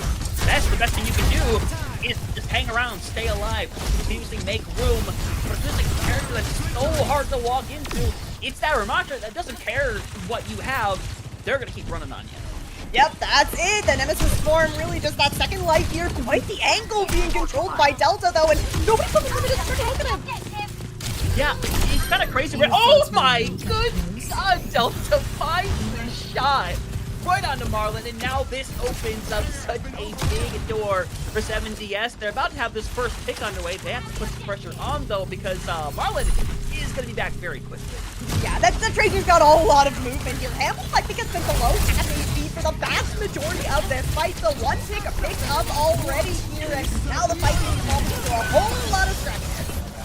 Yeah, you get the one over onto Ashphobia, who gets over to the high ground somehow. Not sure how that happens, but for Best right now, more so worried about the next fight as Marlon's back. The multiple members right here. Delta is going to use Sight, and I think maybe after the Sight, the potential swap is underway. And yeah, Best is going to swap. Delta might go something into like, honestly, maybe matching the Soj, or maybe force the Reaper. I don't know. Okay, yeah, gonna give us the M right here. Makes a lot of sense. Had a lot of success on it here. Wind has built up to this title grab, so that could be a very nice ult to throw over onto Best here to really crack open this choke point for 7DS. Yeah, but Tracer's a big part of that, and already Stiz take care of Best. It's their head taken off, and that Phobia picking up where they left off. Got 3 this fight as Winch and Delta want none of that sauce. They back up, but now Ultimate's coming on plentifully for both sides, but already half the time depleted for 7DS. This is what we see on Midtown, is just the time bank dwindle on first point. They did manage to pick up one tick here. They still have both these support ults to work with as well, but Unlimited has done a fantastic job holding on to their ults of their own. Both of these support ults and that Annihilation couldn't fight. Yeah, and that's quickly take care of this over on Reach, but that's gonna need some care. But Actrovia wants to have another great outing right here. Is hoping to find another target. Finds the one over on the Delta. Hoping to find some kind of finish, but a pulse bomb thrown out will take care of plenty of business as best as force into the corner. Gonna try to get out alive, but will not given that level of mercy as once more 7DS find themselves on the losing side of the fight and not get it taken. Oh, and that's such a massive commitment there. Pac-Man is going to move over onto the Kiriko here off of that Ana. Is going to still have this title left for Best to work with. So you might want to use that to try and find your way in, but as soon as you walk through the choke point, you're going to hit with this active fun from Arrow. Yes, Arrow is in a rough scenario. No immortality, so Arrow still lives through it. And now, 25 seconds up on the board. No ult is available. Best already down. Delta, again, might have to be the hero of this team because they're on the barrel of ults and so many issues in front of them. Oh, yeah, you just pushed up so far right now if you're unlimited, and with the time dwindling here, I don't know that FDS are going to have time. I don't think that they're going to be able to get the overtime here. Yeah, that is a full point hold, and 70S, yeah, just working with 55%. Yeah, that is extremely rough. Again, we'll iterate. 7DS, they opted to take us here to Midtown. They get put on the attack, and to be fair, this was exactly the fear that I had going into this. That first point, you need a lot to break through it a lot of these times. And to be fair, they had multiple fights where they did break through, but unfortunately, certain ults were ready. Atrophobia being Atrophobia, and it was just really rough to survive through the long-term fights. Yeah, that's right. That's exactly it. Once those fights kind of devolved, 7DS were able to find their way through the choke point, which is arguably, a very, very difficult thing to do, but there was just no cohesion after they found their way through it. Everybody comes split into different directions here, and then Marlon on this Tracer doing such a fantastic job finding out those people from 7DS that are split on their own and just picking them off kind of one by one here, so we will have to see how this defense is going to go for 7DS. They are going to start with Best over on the Sigma here, and with only 55% to work with, you're going to have a really incredible showing here. Oh yeah, I mean, Arrow really showing up pretty strong here for the first appearance of the series on support. Yeah, this has to be essentially a perfect defense. Let's make that clear right off the gate. Campbell might try some ball shenanigans to, I think, realistically split the team up, because if you split them up, you maybe put someone like Winch, Pac-Man, or Delta in a really rough situation as a result. But Atrophobia starts on the Widowmaker, and much like before, one shot could mean a very big difference in how this map goes down. Yeah, right. One tick here. You just need under 2 ticks to work with, so you find the opening. Might be all you need. Yeah, you take a trade, but this will be back very quickly. But Best is in a bit of a rough area right now. Gets a mortality shield, but still needs to be given care because Marlon is just trying to bully away the Sigma as much as possible. Here you go, Hamble on the point is causing separation. Best going to be separated, and the dominoes continue to fall over. First tank is going to come through here. 7DS trying to send somebody over to the point, but a touch unavailable. And it's going to be Unlimited, who have moved up to match point route. And for the first time, I could think we could say in this entire series, a decisive map win. Yeah, Unlimited looks very, very comfortable here on Midtown, and I like the adjustment over onto the Wrecking Balls here. You have a decent amount of time to work with here, so you have the opportunity to, go for a composition that, might not work in the long run, but could pay off dividends if you get the value early on, and that is exactly what happened here for Unlimited. So fantastic stuff for them to win out on 7DS's map pick here. And now 7DS are looking at a very long run back here if they want to take this series. Yeah, it's going to be rough. 3-1, not fun to come back from right here. You got to win 3 back-to-back maps. But hey, when you're in a scenario like this, sometimes you find a way. And 7DS, they're going to get a few minutes to decide where they want to bring us for our 5th and potential final map, depending on how things go. But we're going to give them that little bit of time to prep for that one. We're going to cut it to another quick break. When we come back, it'll be the conclusion of the EUGM Grand Finals between Unlimited and 7DS. True. Then it just makes it more beautiful of a thing.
Everybody, welcome back to the continuation of the EUGM Finals here at CGL. Unlimited and 7DS have been going to war thus far, but Unlimited has pushed 7DS back into the castle. They are on their last line of defense here. It is match point for Unlimited. In Rain, 7DS been doing everything they can to fight back, keep themselves in this series, but they get shut down on Rialto, and now they are forced to go down the route of Escort, as it's the only map type available that hasn't been selected yet. Yeah, and we were taking a look at the maps that were available to them, and Hunter, I think that this one was on the bottom of the list for both of us of where we were expecting to go for map number 5. I mean, it's going to be tough here. I mean, 7DS are going to have a very, very strong ban here because they just have not really been winning out in these frontline fights in the last couple of maps. Yeah, this is... It's going to be a question as to how they're going to get through this, because I say Midtown is a really hard first point to get through.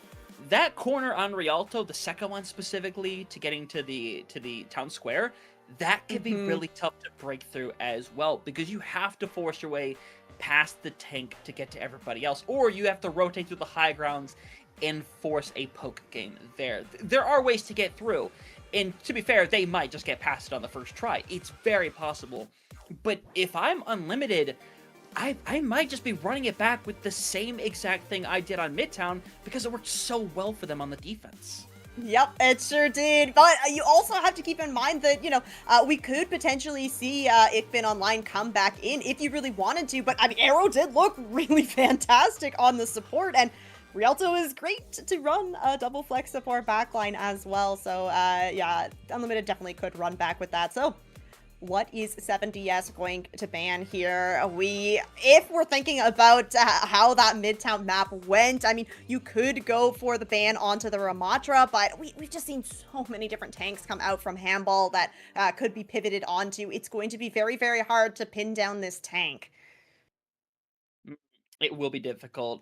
This is why you could see a route where they decide, hey, maybe we do want to take the Ramatra route and not have that possibility. Maybe we decide to take the Mauga out just because we don't want to deal with it. But instead, it's the Hazard. And because the Hazard's out, Rain, I think there's a hope somewhere deep in our hearts that maybe the Diva is going to make a reappearance here. I feel like begging for the Diva to come back for 7DS since Lijiang Tower. Best looked so good on it. No, you know, and we just haven't seen it come back into things. So I think that Rialto could be very nice for the Diva. It is still kind of tricky. There's still a lot of long sight lines. You can't really play a dive-heavy Diva on Rialto. There's just way too long of a sight line to work with here. So you gotta play a little bit safer. And then, yeah, it's a really smart ban coming out here. Taking the M-Ray out of the mix here. Rialto, a fantastic map because of those sight lines for this M-Ray. Yeah, that's a very critical thing to take away from Delta right now, who has been sometimes the saving grace for this team on that M-Ray. So we may see a situation where maybe that Mirror of the Soj does have to come out, or maybe you choose a different route as well. There's been a little bit of flexibility from him so far today, but it's all gonna happen right here and right now. Again, it is match point 4 on Unlimited. 7DS have to find a way to get through, and if this is the Diva coming back out, you gotta feel some level of confidence right now, because you said it yourself, Ryan, Best looked really good on that Diva, but even some of these maps where the Diva has some really good capabilities, it hasn't come back out since then. Yeah, you're gonna have to be very, very clean with it here if you're 7DS now.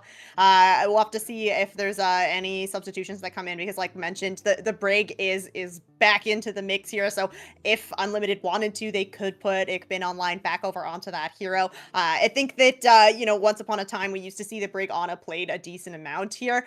You probably not going to see the Ana come out, but the Brig, I think, definitely does still have a place here, especially that Brig Kiriko backline can be very strong. Ikbin Online has done a fantastic job staying alive on that Brigida, denying value from that Diva as well, very crucially. So that could be something here for Unlimited to work with to try and shut down potentially this composition that 7DS could be looking to run. Yeah, definitely so. We'll see momentarily what we're going to have going into this one. I imagine once more that Unlimited is going to opt to defend first over on Rialto, much like they did over on Midtown. But we do see multiple substitutions coming through. Each Ben is going to come back in on this support role, and Arrow going to go on the bench for this one. But, hey, first swap coming through for 7DS. ASVP coming in over on support, and there's a very real reality that, I mean, we see the Alari right there. There's a very high possibility it's going to come out for this one.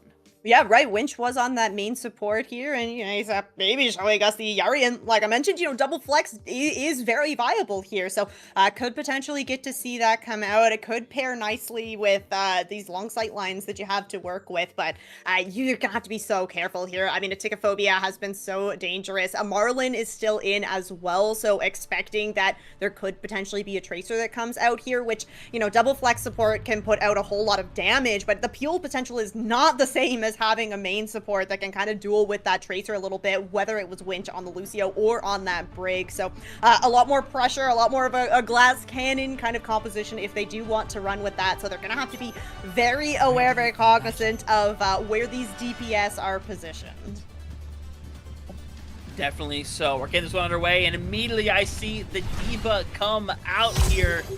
See who that is. We assume that might be Best, and they might be defending first, but it'd be really funny if it was Unlimited now that decided, hey, with the hazard gone, we're going to bring out the D.Va thinking that, hey, they're simply going to match it. And if I can see silhouettes correctly, that might be just what we've got right here is Unlimited are actually going to be attacking first.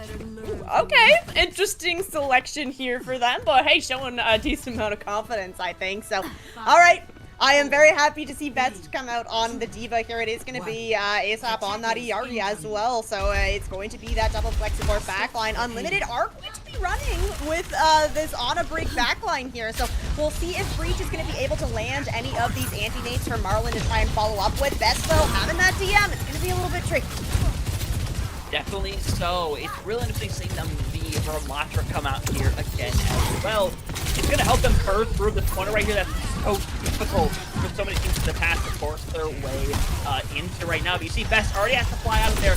Cannot risk staying in front of him when you have something like that annihilation, but just their aggressive style that you can have with a Ramatra. As you take a trade already, Marlin is on. He's going to stop some of that pressure, but with Best out of the back, you can kiss this corner. Corner is gone. Aticophobia looking for a nice close shot on this Tracer. He's gonna find that kill with the SMG, and yeah, this payload has made so much progress on first point here. If 70S want to come back in for a recontest, it's going to be very, very scrappy. Ooh, and Delta gets a shot, but Best can't touch the point in time, unfortunately, and now the recent point to come through here is Unlimited gets first point extremely quickly, and Delta needs to get out and needs to get out now, as they're going to fly away and barely be alive. Oh, just managing to find their way out. Unfortunately for 70S, because they went for that commit in, no one's been able to get set up on the high ground right now, so everybody's playing on this low ground in arm's length of handball on this Ramatra. Best to go aggressive momentarily, but it's in the middle of nowhere now, and already Best going to be gone, and the rest of the team is struggling to try to get out of this one. Delta pulling it back down. Has some care, but they're still struggling as they're getting carried out one after another, and Best, yeah, smart idea, just gonna match the one. You really need to do it here. I think that, first point, if you were able to burn more time off the clock, that's a great place to play that D.Va. You set up on that first corner, but as soon as you lose it, it's just so hard to get the value when you have to constantly be putting pressure onto this payload. Yeah, really good take right there. Delta getting rid of their counterpart right here. Unlimited finally going to get shot down in a fight. Marlin does get a pulse bomb, but unfortunately not going to amount to a whole lot as Aticophobia going to go and match the Sojourn in the situation, but still, Unlimited's first fight lost. They still have 4 minutes available. 4 minutes and 3 ultimates, including that Nano. Probably going to see that go over onto Marlin here, and I think that right now, if you're 70S, you need to get Delta set up with this overclock. That is going to be crucial, especially as Unlimited are moving through open space right now. They are Best in a rope arm, has to run back inside here. Delta trying to posh up somebody over from the side right now in super deep. Here's Marlin who's trying to hide away right here. Eventually going to do so as Hemble hits the Nanoed Annihilation, and there's nothing that can save you from that. Everyone else on the run.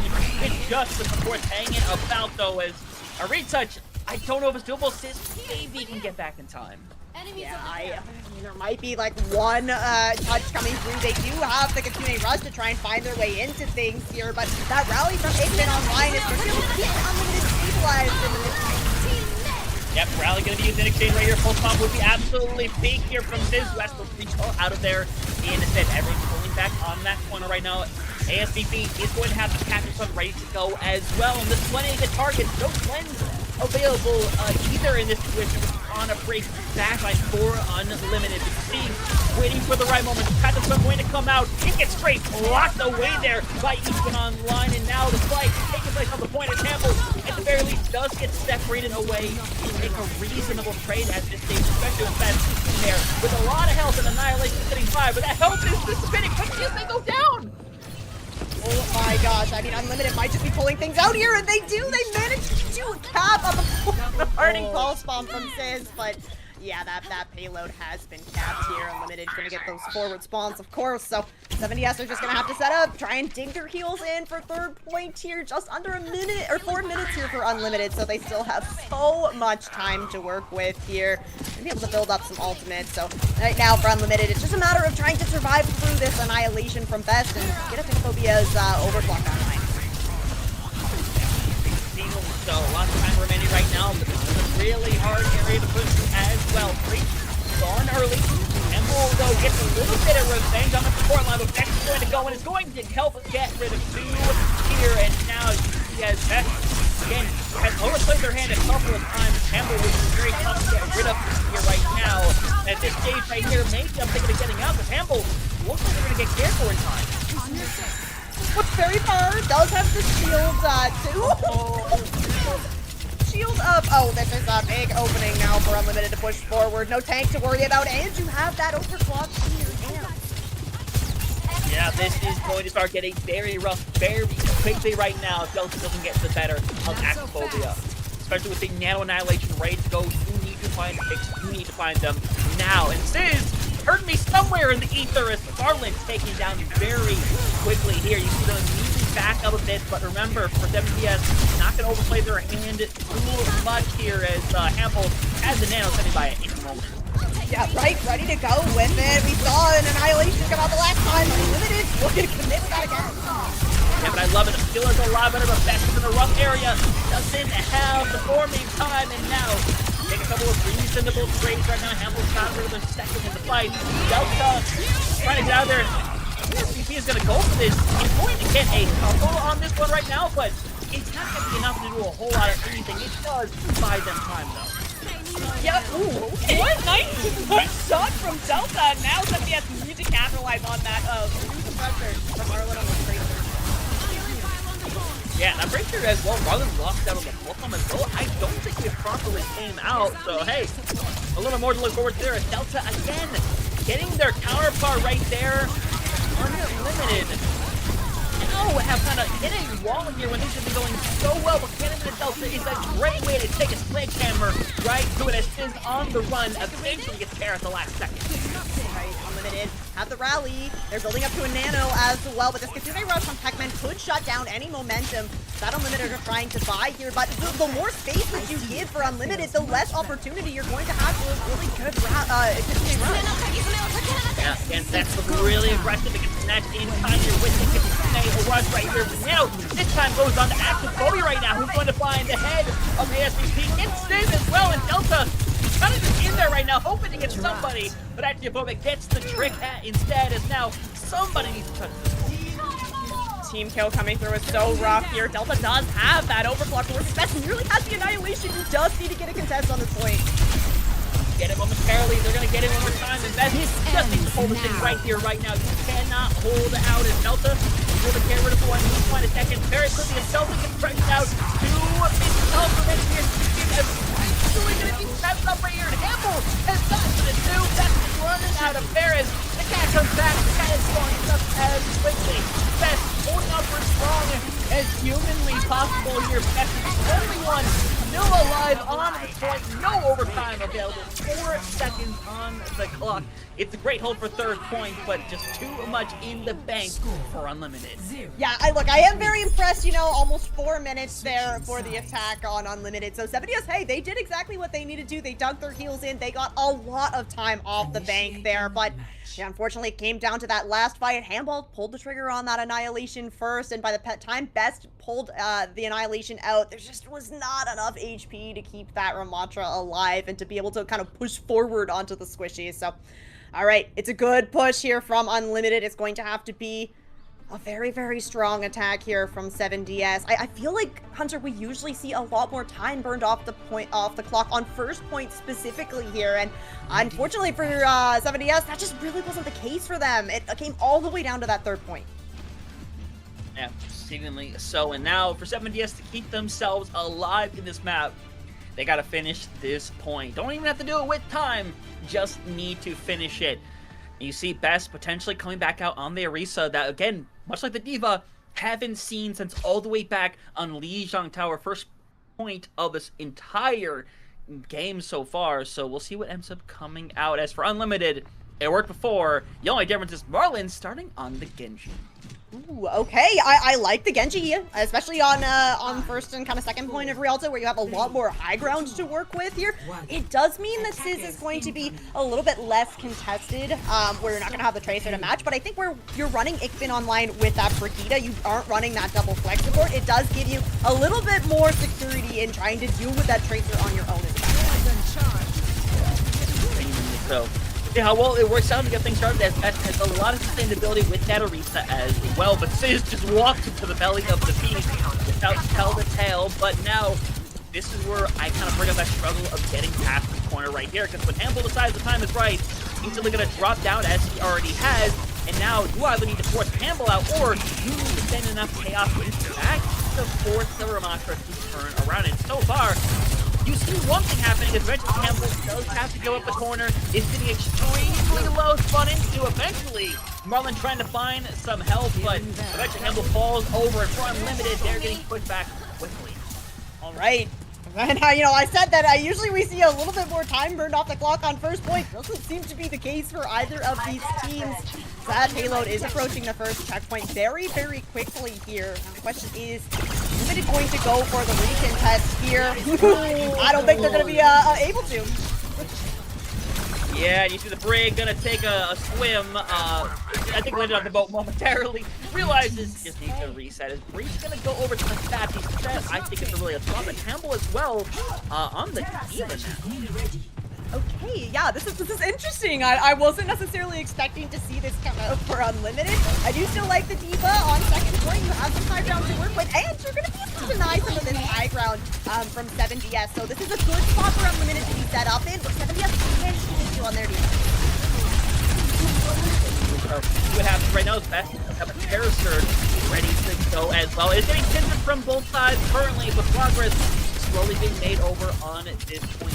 They profile Marlin so far away from their own right now, but it's Agophobia you still need to watch out for, someone who has been managed throughout the entirety of the series. Right. It is going to be this Terror Surge ready to go. Lots of balls coming online here. Didn't know what to start. Oh, the lamp. Great timing there from Breach.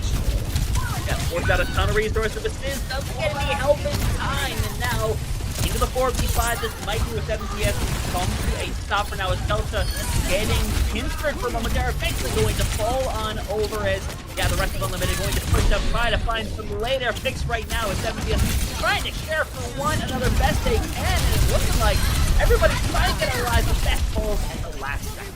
All right, and what a stabilization here from Unlimited. Didn't use a single ultimate in that, but 7DS only committed that Terra Surge in, so it is going to be an explosive next fight, but Unlimited are set up exactly where they want to be. They have everybody up on that high ground, and Zigophobia has that overclock to work with here, and Best on this Orisa isn't going to be able to do the same mitigation that Bomb goes out for Gil to stay alive. Agophobia gets rid of 3 overall. Oh, they get a 4th one. Oh my god, dude.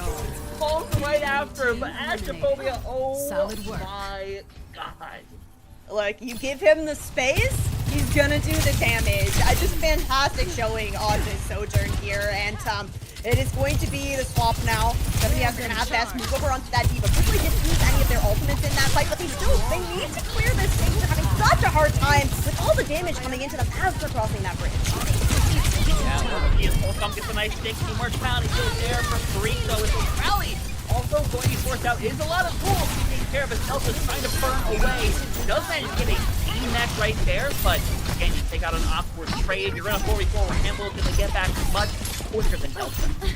Right, yeah, that's a good point here. Ooh, okay, Marlin falling. I mean, again, gonna be able to get back fairly quick here, but this is gonna be finally some progress on this payload for 7DS, and it's definitely gonna be a lot harder to hold this kind of second half of second point with this composition that Unlimited is running compared to that first half.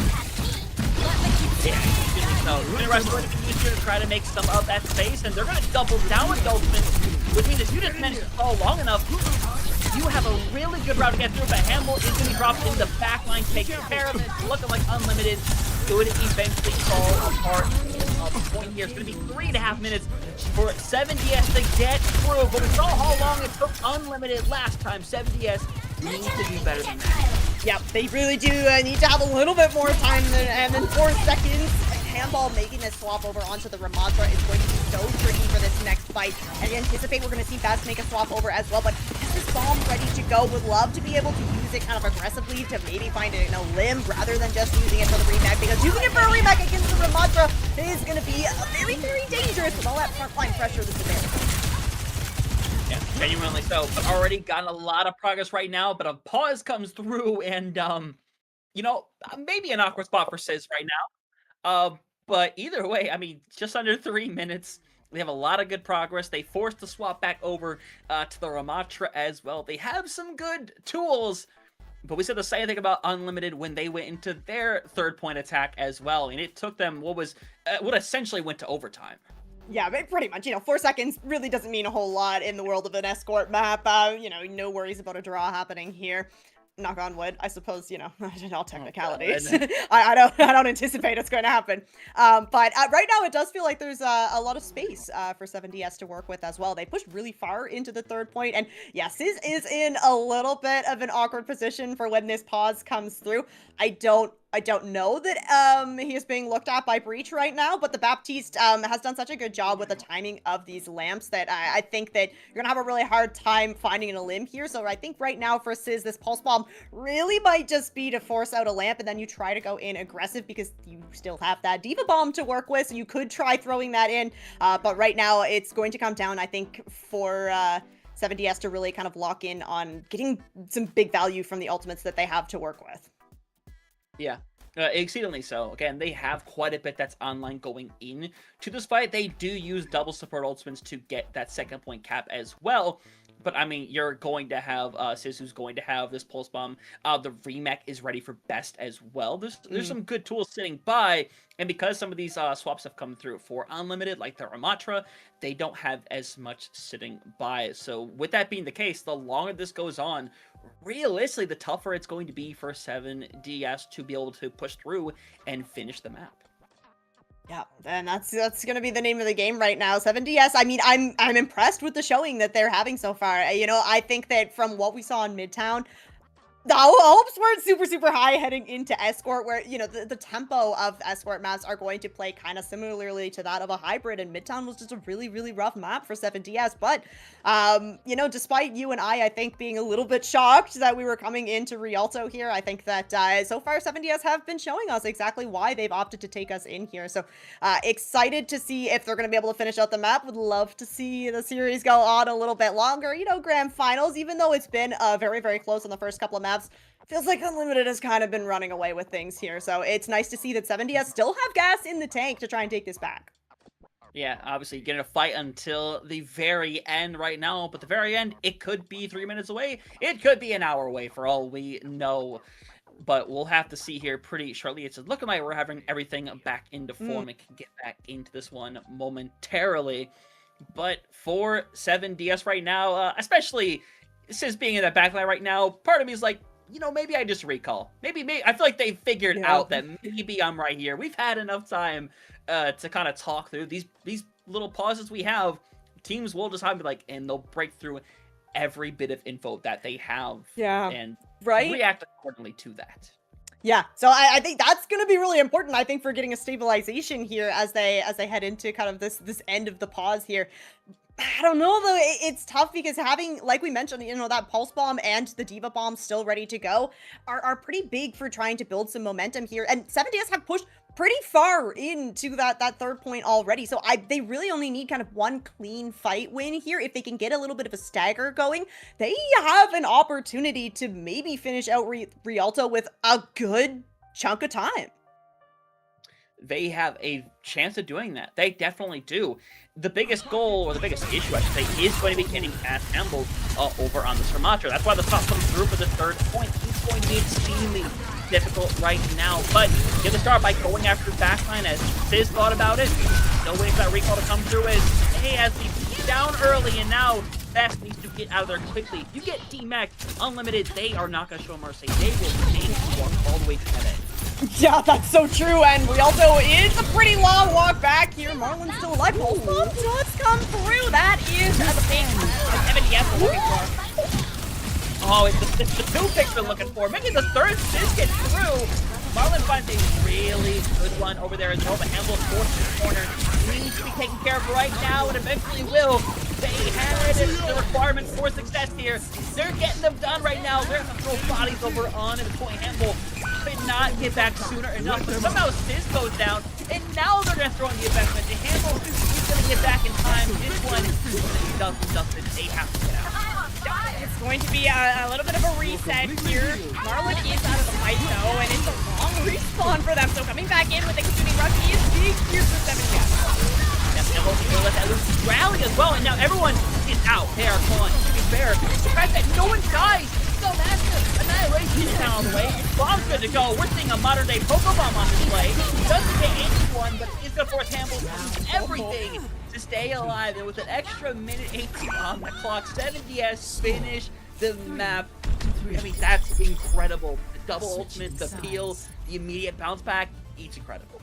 Honestly, it's so perfect for 7-Yes. That's exactly what they needed. They get out the rally. Igmit Online just got a little too aggressive. They really wants to find a kill with that rally, but it's just a great disengage from 7-Yes. And then, yep, you got that Kitsune rush. You find your way right back in there. So great job from 7-Yes. Healthy time bank to work with, but we have not seen either of these teams do a very good job defending first point here. So we're going to have to see them really lock in, because it seems like for when it comes to this second point, if the defending team is able to get set up on that high ground, that is where the things start to really just fall apart here. But with 7-Yes on the defense first, since they have a bit of healthier time bank to work with here, really want to see them hold this first corner a little bit longer. Yeah, they definitely need to. I mean, both sides really struggled to hold on this corner right here. And Hamble is going to be starting over on that Zarya, very much anticipating that Best is going to be starting out on Diva. It allows you not only to pressure Best a lot more, but also to throw that bubble on someone like Marlon, who can pressure Pac-Man and ASVP a lot more. Okay, a Digphobia going to be starting out on the Widow here. Looking for a pick. Oh, it's a good shot, but not quite finding the head of Sizz. And now 7-Yes going to be aware that there is a Widowmaker in their midst. Yeah, now you have to not walk out into the open, Sizz, as Best is struggling to stay in the mech right now. Eventually gets some care, but now you know there's a Widowmaker look. This is a body shot on the Pac-Man is able to get back on the top and stay alive, but ASVP is the one currently struggling over on the side right now, but this is exactly what you needed to start with. Right, this is good. 20 seconds here. Unlimited need to be aware that the overtime's going to start. They're going to have to keep someone on point. And Digphobia finding the limbs here. And 7-Yes, you just got to back up right now. Yeah, Best is going to find the reset here. It is going to be overtime triggered, but this should be the first point capped up by Unlimited. Yeah, it will be. You have to simply let it go. Because now you can regroup, and you can play for this very first corner right here. Just play inside. Don't give Ampholia this extra room to work with by forcing everything out into the open over on the corner over there. Force it on this very first one. You see, they're waiting. They're waiting for the perfect opportunity to go in here and strike somebody like the spin or breach early. But that is Pac-Man again, taken out early, and Best has to get out of dodge. Yep, backing all the way up here. You still have the Baptiste alive, but he doesn't have that lamp, so you have to play so safe. It is going to be 7-Yes trying to make this rotation up onto the high ground, but Digphobia's already up here looking for those members that want to get set up. Yeah, it's go right now. ASVP about to have the damn Matrix, but you can't use it while you're in the spawner. But Delta finds a bit of revenge, but you needed this ultimate so badly right now. You jump down if you're Delta trying to find anything, but you're separated from the rest of the squad. Eventually, you're gonna fall over. Best doing what they can, but Unlimited so close to the second point. And I mean, with the overtime as well, 7DS are just gonna have such long respawns here. They have the Amp Matrix to work with, but it is going to be dire straits here for Sizz to try and get a recontest. You might just wait for that point cap to come through, use your ults effectively on third. And that's what you're going to have to do right now. A grab is coming your way. You don't have an ultimate that's definitively good at shutting it down. You just have to hope that you're going to be able to stay alive with mortality. But that's why they're playing up right now. And Campbell has it ready to go. Still getting pressed out of them as the shot from Phobia almost takes them out. But here we go right now. Grab is ready. It hits both of them on top. Mortality still goes. He's around the corner. Both of them offer. They're coming through. Brother goes out. Mortality feels it. With the fifth match as well. And now Unlimited are rushing forward once again. That's what they can to hold on to things right now, but it's quickly becoming the side of Unlimited using to keep pushing this forward as fast. Is being hit from all sides, and somehow, someway, Unlimited is going to keep this going. I mean, SMG from the Widowmaker cleaning things up here. Ticketphobia has just been so incredible on this Widow, and I gotta remind everybody, Unlimited has 1 minute in the time bank. They're now on third point of Rialto here. Campbell has made the swap over onto the Malbec here. Best having this Annihilation online is going to be 7DS's best hope at trying to shut down this card, but it's been online, held onto that rally. It's gonna be big aura heals for Unlimited. 100%. So it gets hit with the flick. Oh my god. Now the rally. Still ready to go right here. Ectophobia gets another headshot. Now Annihilation has to be thrown out there. It's the third one for the Widow right here. Hamill's gonna launch it down. Somehow, someway, Unlimited take that minute. And they push the sky to its limit and finish the map a second time. I honestly lost for words here. Ticketphobia has just locked the heck in on this Widowmaker. Absolutely incredible push here from Unlimited. This is gonna be hard. 7DS, I mean, they have more time to work with, but look, you're expecting to maybe cap up first point with a minute in the time bank, maybe get the payload across the bridge, but to get all the way to the end of Rialto off of a 1 minute time bank, it's just going to be kind of a momentum killer here for 7DS. They're gonna have to lock in, have some really clean fights here, and be aware of this Widowmaker. They're absolutely going to have to, and it is going to be rough by any measure, because no matter how quick you get through this first section of the map, no matter what, you're going to be playing in overtime by the time you get to like mid through second. Even if you play perfectly, your back's going to stay against the wall. So we'll see what 7DS opts to start out with. It could very well be the Orisa, but remember, we saw Hamble eventually bring that Zarya out for the first time back on Control Center simply to counter Best on the Orisa. Right? Yeah, all right. Okay, yes, we'll see at the start on the Zarya.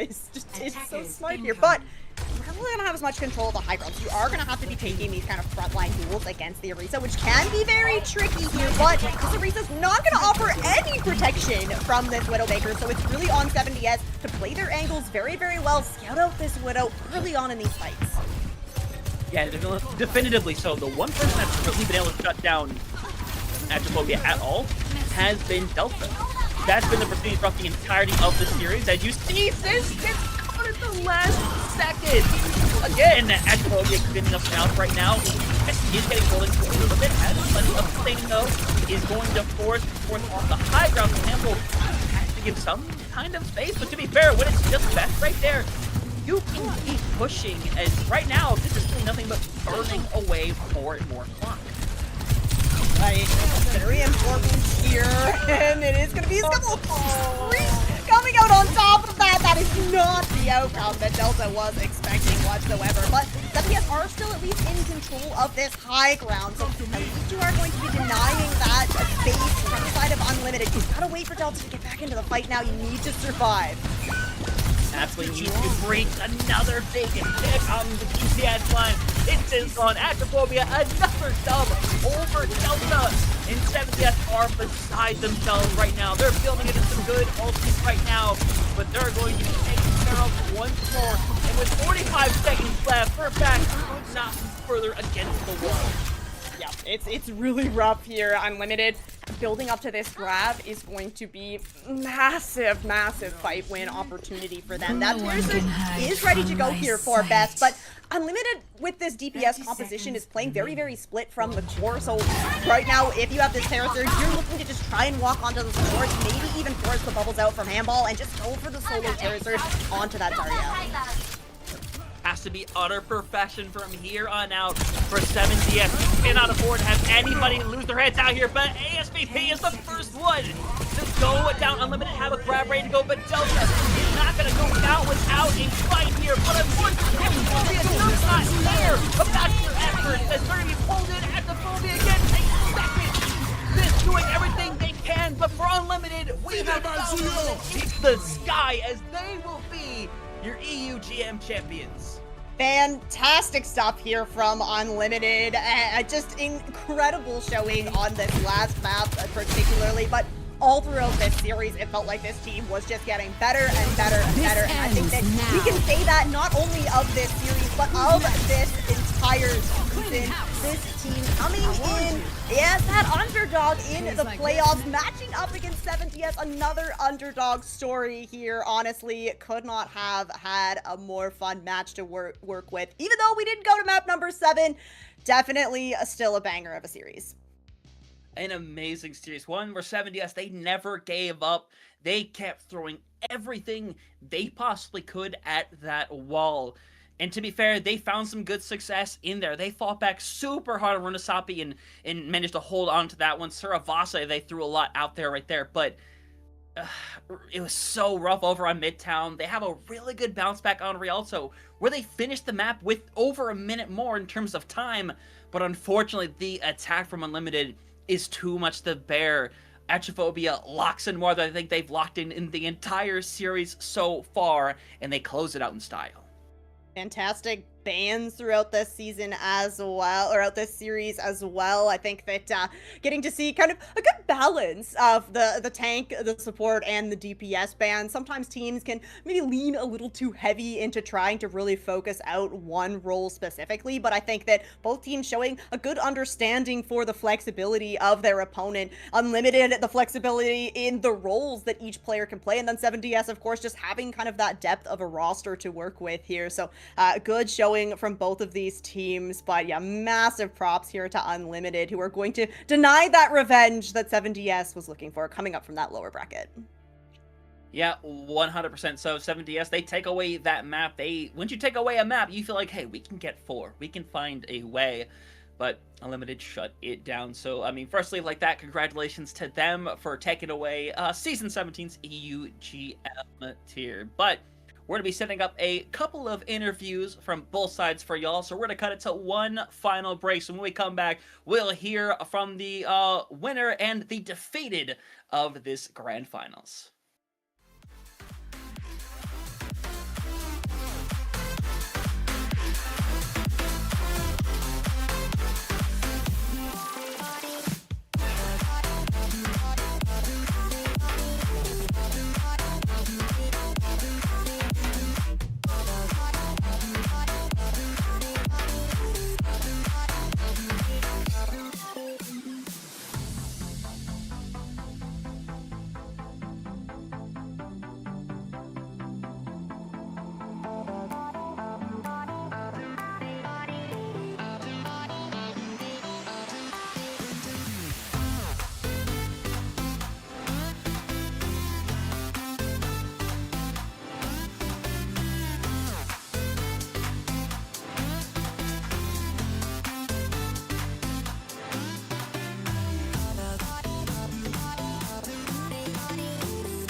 Water is the softest and most yielding substance, yet nothing is better than water for overcoming the hard and rigid, because nothing can compete with it.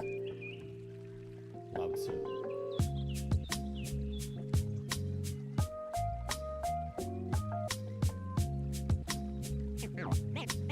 Name straight, new wave.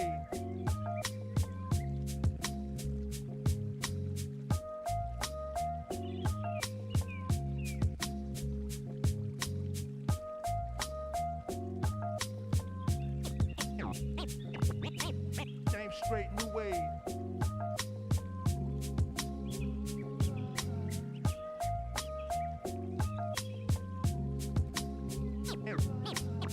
Name straight, new wave.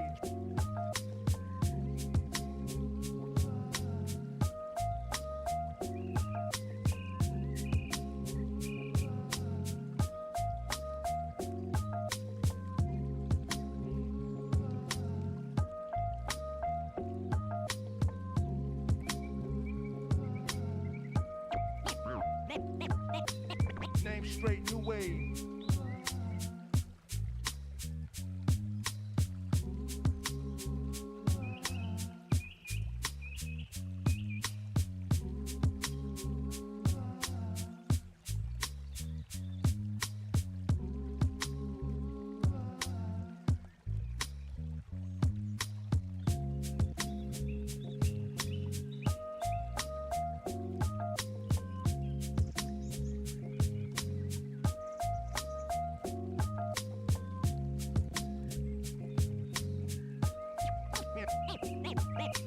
Name straight, new wave.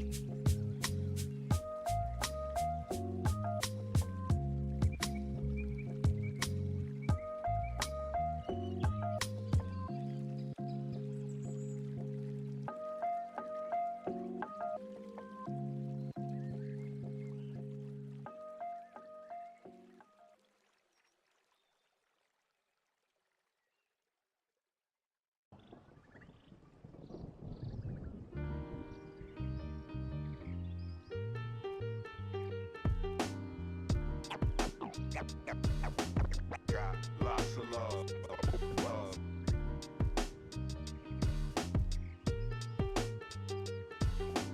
Got lots of love. Love. Got lots of love. Love. Got lots of love. Love.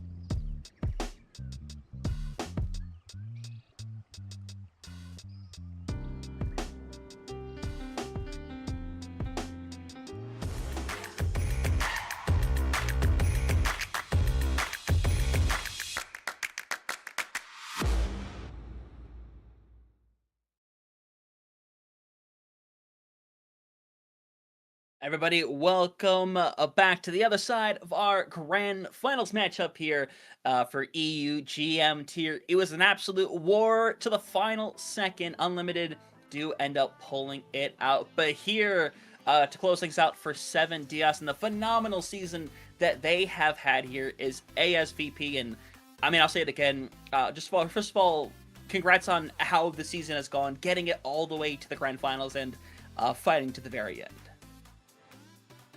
Thank you. I mean, obviously making it to finals is an achievement, but we wanted to win. So. 100% so. But I mean, let's talk about taking a moment with that positive of getting here in the first place, because y'all end up going on this massive journey through the entirety of that bracket to the point where you get straight through those winter finals right there, and then you have to go and face up against that unit in the lower finals. I mean, just for you personally, what was that bounce back like, that journey of saying, hey, we need to get this rematch against Unlimited?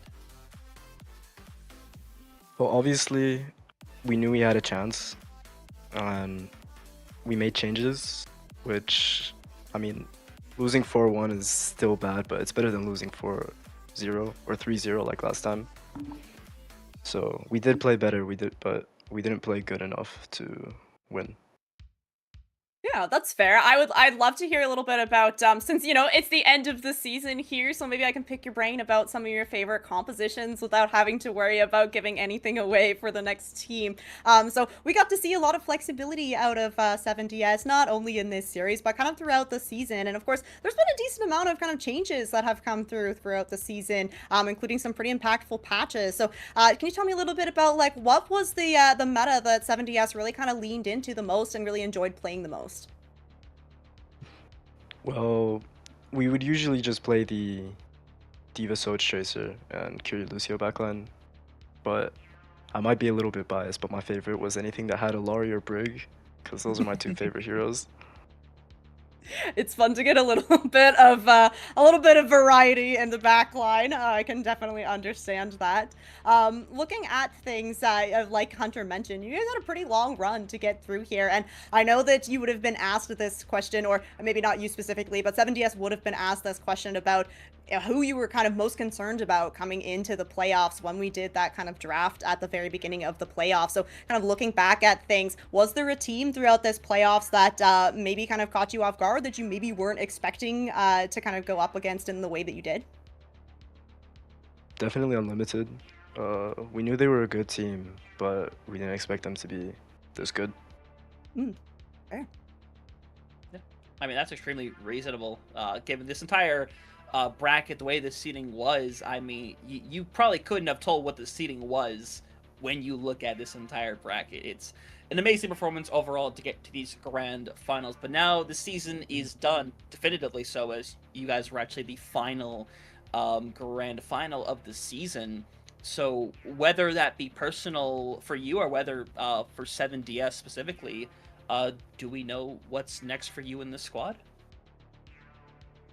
Most of the team is going to be moving up to Open Tier, and hopefully next season we can win Grand Finals. But I can't speak for the whole team, but most of us will be staying together in Open Tier. Okay, well, extremely happy to hear that. Phenomenal season for y'all. But before we send you away, ASVP, if there's just anything else that you wish to say to the audience, if there's just anyone you wish to shout out, we're going to go ahead and open up the floor and allow you to do so. Alright, first off, I want to shout out everyone on 7DS. It's an achievement to make it to finals, and you had to be good, a really good team to make it. Sadly, we couldn't win, but at least we got close. Also want to shout out T3 Demons. I want to shout out Signal, Mogul, all the OG T3 Demons. I love you guys. Also want to shout out my close friend Brain. He's a Dubai Chocolate Goat. And yeah, that's it. All right. Hey, that's fair. But one final time, congratulations on a very successful season. Hope to see you guys in that open tier next season. And obviously, when you get there, we wish you the absolute best of luck. Thank you guys. Congrats again to Unlimited. Thank you. Thank you, thank you. Okay. With that being the case, though, again, 7DS, say it one more time, have themselves an amazing season. They come in here, they get to these grand finals, and they fight tooth and nail to that last minute. And not every team ends up being able to pull that off, or if they felt like they gave every single bit they had from start to finish. Yeah, it's a seriously impressive showing for the 6th seed to come in, pick up that 2nd place spot. You know, it feels pretty bad to lose out in a grand finals, but you just beat out so many other teams, including 1st, 2nd, 3rd, and 4th seed here. So seriously, fantastic showing from them. Yep, an amazing showing as well. But of course, we can't leave here today without talking about and with the winners of the EU GM tier, as Unlimited took that in the 4-1. And joining us for an interview, not just one, but 2 members of the winning squad, Breach Zero and Achophobia, joining us here today. And first and foremost, congratulations on winning the grand finals. Thank you so much. Thank you, guys. Yeah, and we mentioned it before originally with ASVP about coming in as the 6th seed and pulling off what they did. Y'all also came in as the 5th seed into this one right here. Just for you guys, with how the season went, what were like the initial expectations going into this playoffs, kind of having experienced what you experienced in the regular season? I'm gonna be honest. Our run, I feel like I was crazy. We made our team like 1 or 2 weeks before the CGL signups ended. We lost basically every scrim that we played before our first match. We also had some like tough matchups in the first weeks. We didn't really know how to play around each other yet. And then also a game we were forced to forfeit. And our team, our captain getting banned. It was kind of a rough start. But the revamp was crazy. We kind of made like a really good comeback story. We struggled a lot in the beginning. We basically stopped scrimming. We just played what we liked, and we just shot right through to the finals and won. That is, I think, maybe a true underdog story. Honestly, it might just be like the script right there. Ticophobia, I have to ask about the Widowmaker on Rialto. It was an absolutely incredible showing. I think that Hunter and our jaws were on the floor multiple times throughout that series. Was that something that you came in to Rialto kind of prepared for, or was that something that you just kind of pulled out thinking, this is the situation for it, and I know how to make it work? I didn't plan for it. I know I can play Widow. I know I'm not the worst on Widow. I was talking to one of my friends the other day, and I was like, I really want to play Widow in CGL, and I just thought maybe it's the right time, and I'm happy it worked out. Yeah. Yeah, I think we could definitely say it worked out. We might get to see you in the playoffs highlight reel for the next season. Yeah, definitely a possibility there. I want to pick both of your brains about this kind of upcoming meta. I mentioned it to 7DS. You know, there's been a lot of changes, and I think especially at kind of the top level of things, we've been seeing a lot more of kind of the Jetpack Cat Bastion make an appearance, which we didn't really get to see a whole lot. And going forward, if your team is looking to kind of stay together, like, are you looking to lean more into any of those kind of like maybe metas that are kind of making an emergence? Probably not really. Like we said, we basically did not scrim at all after when the playoffs started. I asked one time to scrim the Cat Bastion because our players are like, we have a ball player, we have a Bastion player, we have a Tracer, we have a Cat player, and we have like an Akiri player. But we wanted to do it for the funds, but it didn't happen. And for the next CGL season, I don't know if I'll be personally playing, to be honest. I don't know what my friends are gonna do. I know Humble is gonna go focus on Face It solely. I really hope he can get really far. I wish him the best of luck. And I don't know, maybe I'll see what happens. Maybe I'll come back, maybe I won't. Yeah. Yeah. I mean, I was going to ask about kind of the future of the team and what y'all were going to do. I feel like that sums it up a really good amount. So something I really want to ask instead, for both of you to answer this. I mean, what did this entire season, this playoff, kind of mean to you guys as players? I joined the team just like 4 weeks after the actual season started, and I mainly joined because I had a good friend on the team, Live in Hell, and I promised him that we're gonna win CGL this season. And sadly, he didn't finish the season with us, but I'm happy to win the season for him. And yeah, it's just amazing, really amazing playoffs. 100%. Breach, any words regarding that, or? First, we just I joined 7DS basically at the start, when the team just got made. It was me, Gamer, in there. I invited my friend Dovik and No Name. Dovik stopped playing Overwatch, unfortunately, and I just did not really fit in 7DS, so I left. And then Shiro asked me to join the team. Really unexpected. I didn't expect it at all, but I really love the people are amazing. We're really good players as well. I had a lot of fun. I'm really glad he invited me. Yeah, definitely seems like it right there. But to both of you, before we let y'all go celebrate however you desire to, just if there's anything else you wish to say to the audience, or if you want to shout anybody out, the floor is open to both of you to do so. I want to shout out the team first and foremost. Amazing performance. I really want to shout out Kogito5, best tank player in EU. Molly, Ibs, Natsu, Sibs, Dylan, Alex, all of my friends really, and big shout out to Live in Hell. Big shout out to Ghost. Sadly, they couldn't finish the season with us, but I love them all really. Yeah.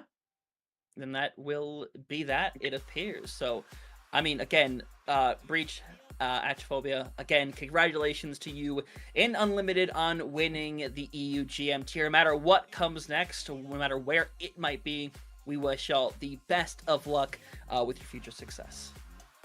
I appreciate Thanks it, a guys. lot. Thank you for hosting and commentating this season. Thanks. Thanks. All right, you both take care now.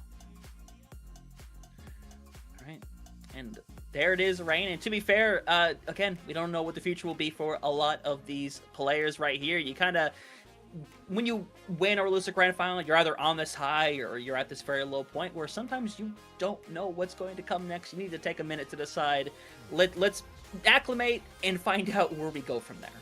Yeah, that's really the moment here. It's going to be the off season, so these teams are going to have a little bit of time now to kind of figure everything out and decide kind of what the next steps are going to be. And with that being the very last grand finals here for season 17 of CGL, I think that this was a very, very exciting match to get to end on. Having that kind of the underdog here of the 5th and the 6th seed coming into the grand finals, I think really just kind of the icing on the cake for what has been a really fantastic season.